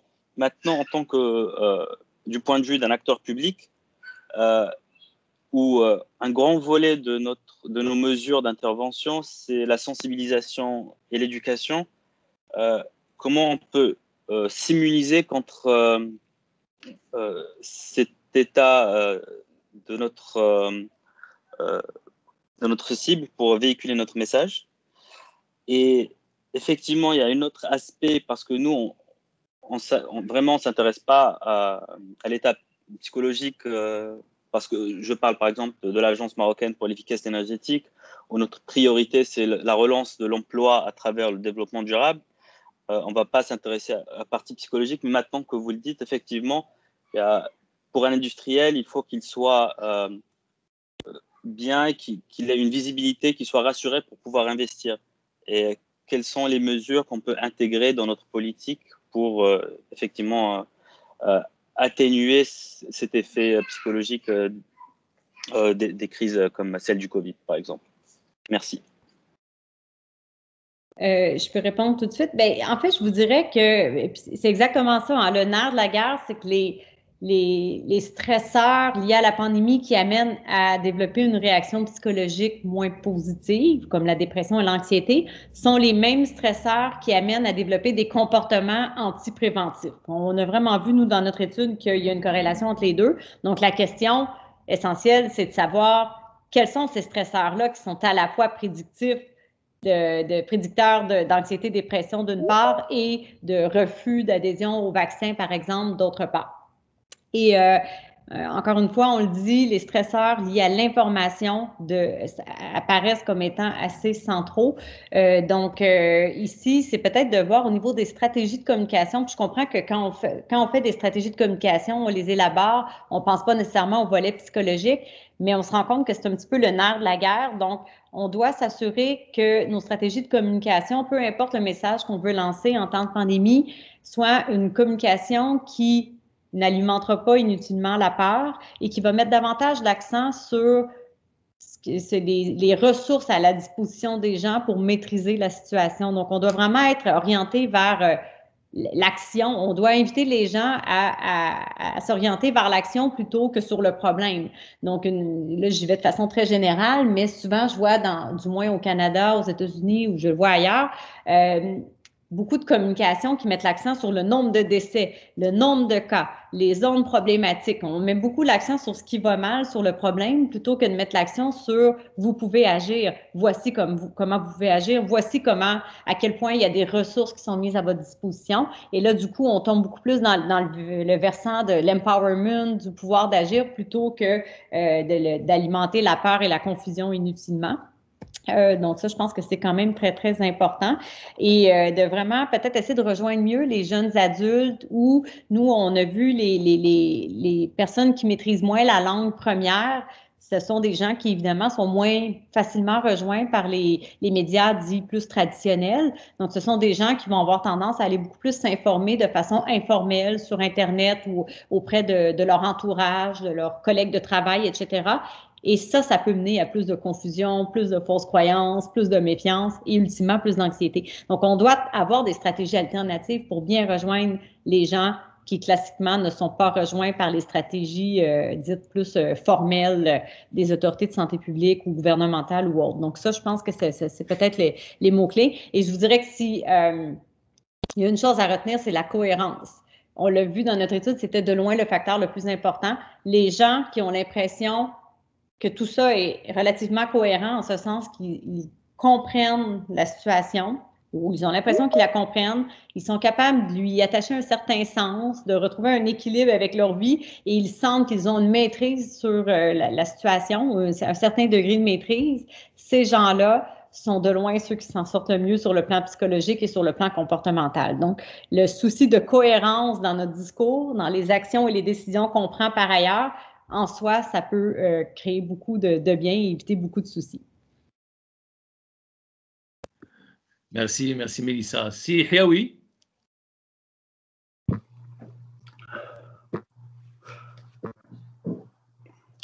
Merci, c'est Abdelfatah.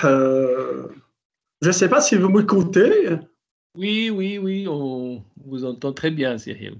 Merci, c'est Abdelfatah. Moi, je voudrais me remercier nos deux conférenciers, Senjari et Madame Mélissa, qui nous ont gratifié de deux présentations excellentes sur l'impact des changements climatiques sur santé publique et changement climatique. Moi, je voudrais savoir, j'ai deux petites questions ou trois petites questions à poser à Madame Mélissa concernant, parce qu'on est parti c'est-à-dire de l'impact, c'est-à-dire des changements climatiques sur des individus, sur la santé mentale des individus, et à considérer que, c'est-à-dire cet impact risque d'être un problème de santé publique.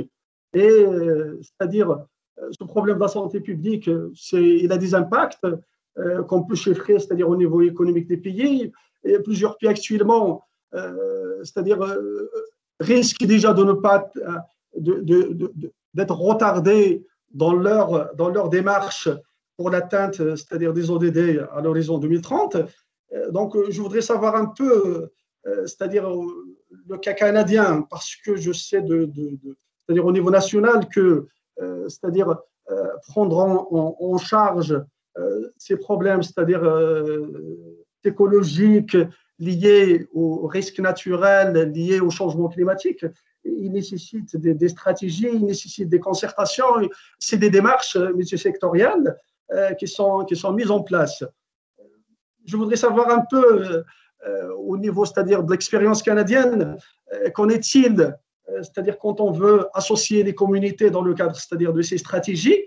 Je ne sais pas, est-ce qu'il y a eu des investigations dans le cadre, c'est-à-dire des études que vous avez menées au niveau des pays sur l'impact et le rendement au travail des individus, parce que de plus en plus, c'est-à-dire ces problèmes de santé mentale, ils auront des impacts sur le rendement et peut-être des problèmes sur les taux de croissance, c'est-à-dire des pays qui sont touchés en même temps par les catastrophes naturelles et par la pandémie, c'est-à-dire de la COVID-19.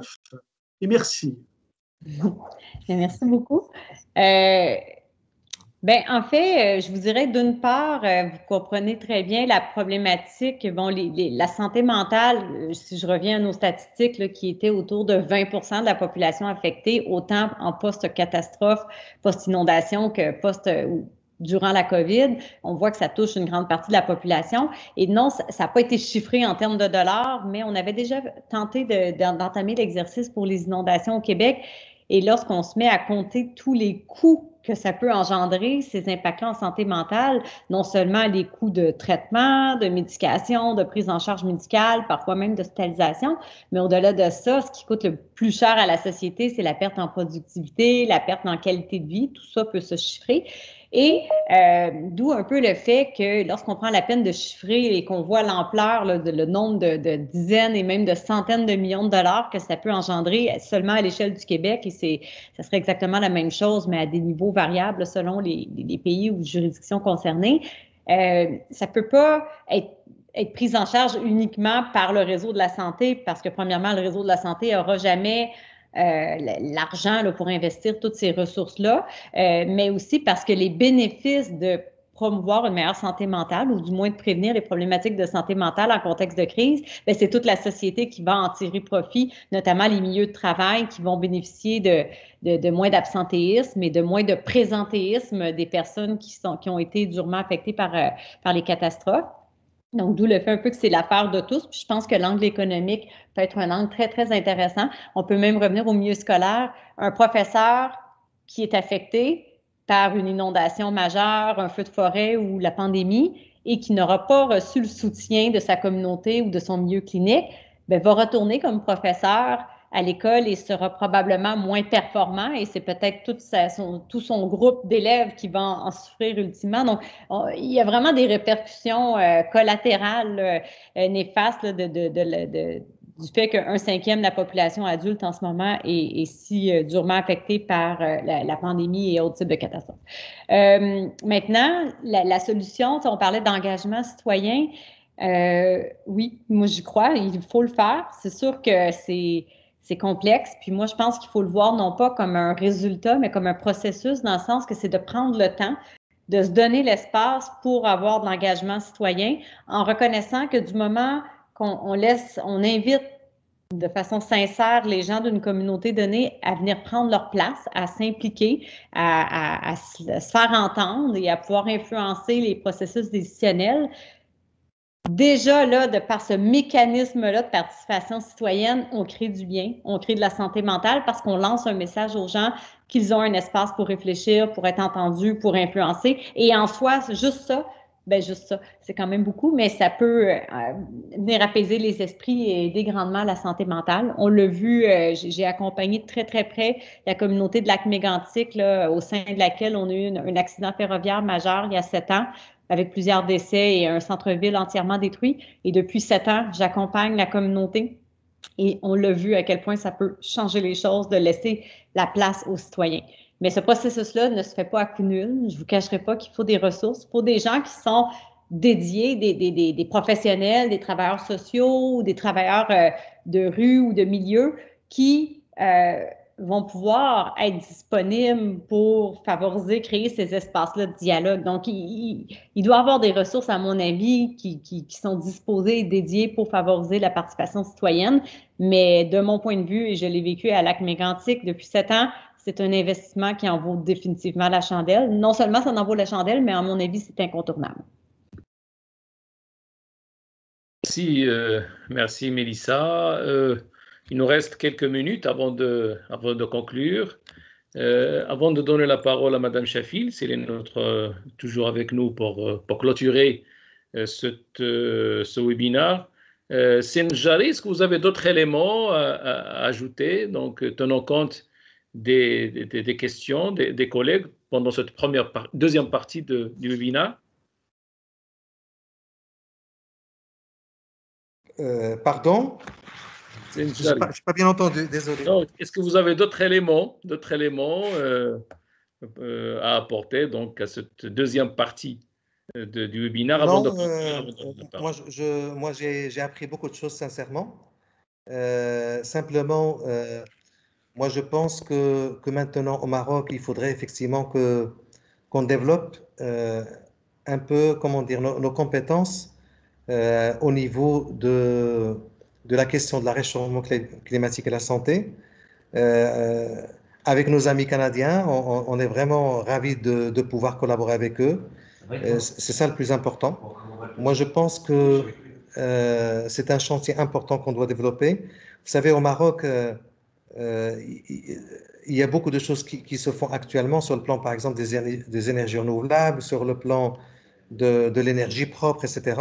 Et moi, je crois que ces efforts doivent être accompagnés par le développement de nos compétences simplement, aussi bien dans le domaine du réchauffement climatique que l'impact sur la santé, tout simplement.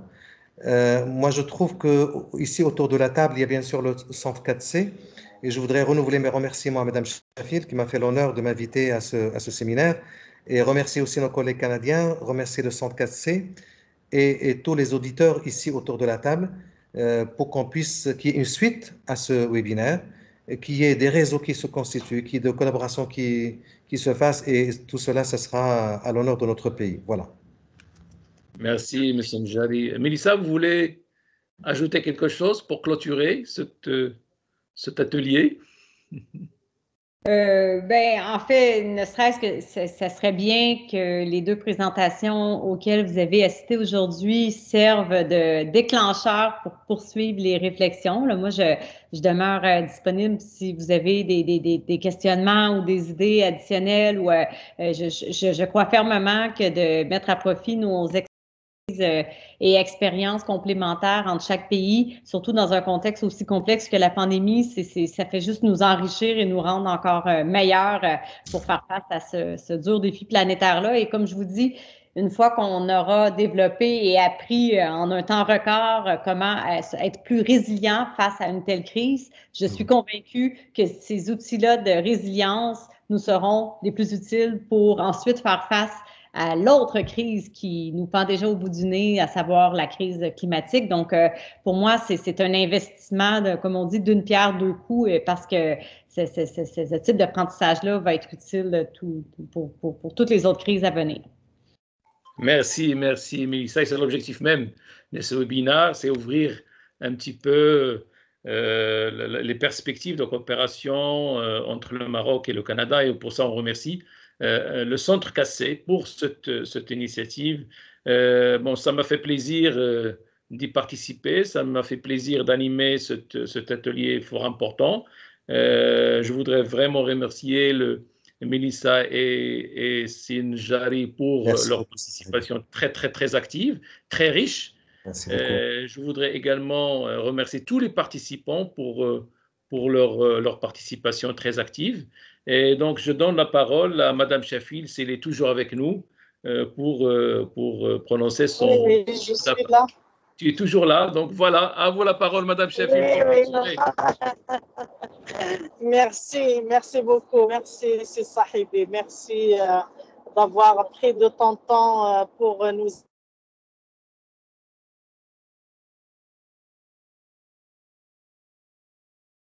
et animé avec beaucoup de revenir sur un certain nombre de points avant de clôturer.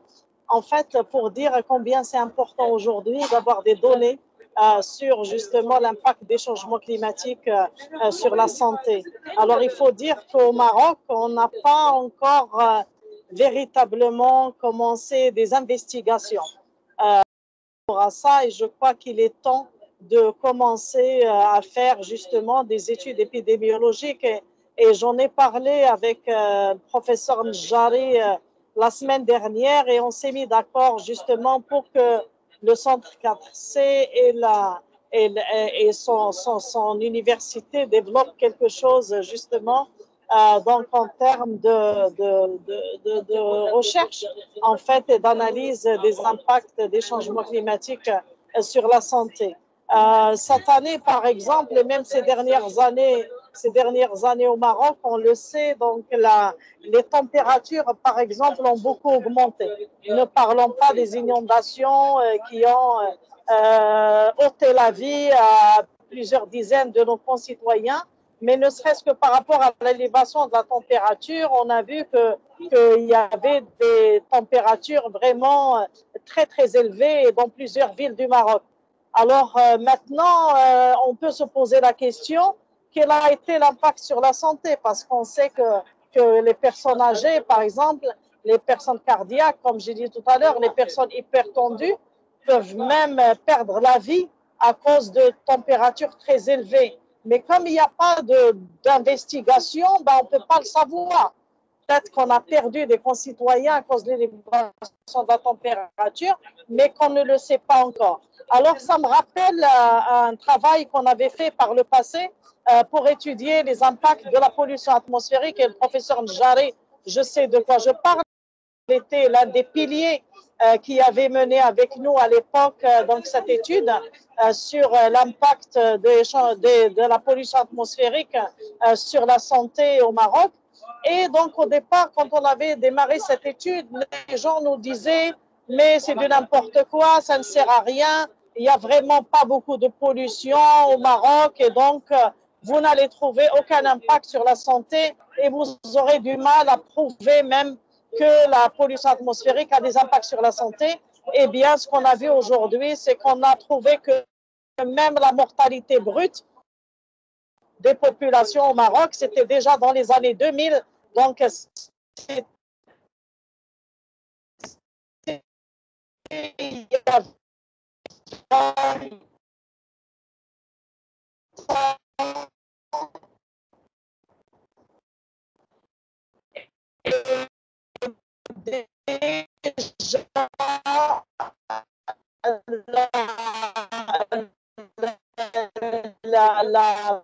la mortalité brute des populations était augmentée en cas de pic de pollution. On ne savait pas. Il y avait une augmentation d'autres aspects comme les inondations, etc., le stress hydrique et j'en passe, mais ne serait-ce que pour l'élévation de la température. Donc, ce serait bien de mener des investigations pour savoir qu'est-ce que ça fait justement aux personnes hautement vulnérables, notamment les personnes âgées. Et on se rappelle tous, il y a quelques années, qu'en France, par exemple, il y avait des dizaines et des dizaines, mais voire des centaines de personnes âgées qui avaient perdu la vie donc à cause de la canicule. Donc, nous, on vient parce qu'on n'a pas fait d'évaluation. Peut-être qu'on pense que les personnes âgées sont mortes parce qu'elles devaient mourir. Mais peut-être que l'augmentation de la température y était pour quelque chose, on n'en sait rien. En tout cas, j'ai la promesse du professeur Njari que le centre 4C et l'université Mohamed VI des sciences médicales, donc allez réfléchir donc pour savoir justement si il y avait justement des évaluations qui pourraient être faites concernant ces sujets-là. Donc, il m'a promis de mettre même des doctorants donc, sur des projets de recherche en lien avec ça. Et comme ça a été dit tout à l'heure, donc on compte beaucoup sur un échange d'expériences entre Ouranos et le 4C Maroc et donc la partie marocaine pour peut-être donc mener ensemble cette étude et être partie prenante avec nous. Donc voilà ce que j'avais à dire. On n'en est qu'au début, donc j'espère qu'on aura même d'autres webinaires sur ces aspects liés à la santé qui sont très importants parce que ça touche directement le citoyen et son bien-être. Donc on vous promet qu'on va réfléchir ensemble avec nos partenaires, notamment avec Ouranos, peut-être sur d'autres webinaires, sur d'autres sujets de webinaires par rapport à cette question. Donc, encore une fois, tous mes remerciements à Mélissa pour cette brillante intervention, au professeur Njari également pour sa très brillante intervention, à Sis Sahibi pour son appui permanent avec le PNUD et toute l'équipe du PNUD. Et merci aussi à Kautar, donc, qui est la cheville ouvrière, donc, qui œuvre justement pour faire réussir ces webinaires qu'on fait en commun avec Ouranos. Donc, merci infiniment. Merci à tous d'avoir été avec nous et on espère vous avoir nombreux également à nos prochains webinaires. Donc, nous allons vous envoyer des invitations de temps voulu pour assister avec nous. Merci infiniment et très bientôt. Au revoir. Bonne soirée. Merci beaucoup.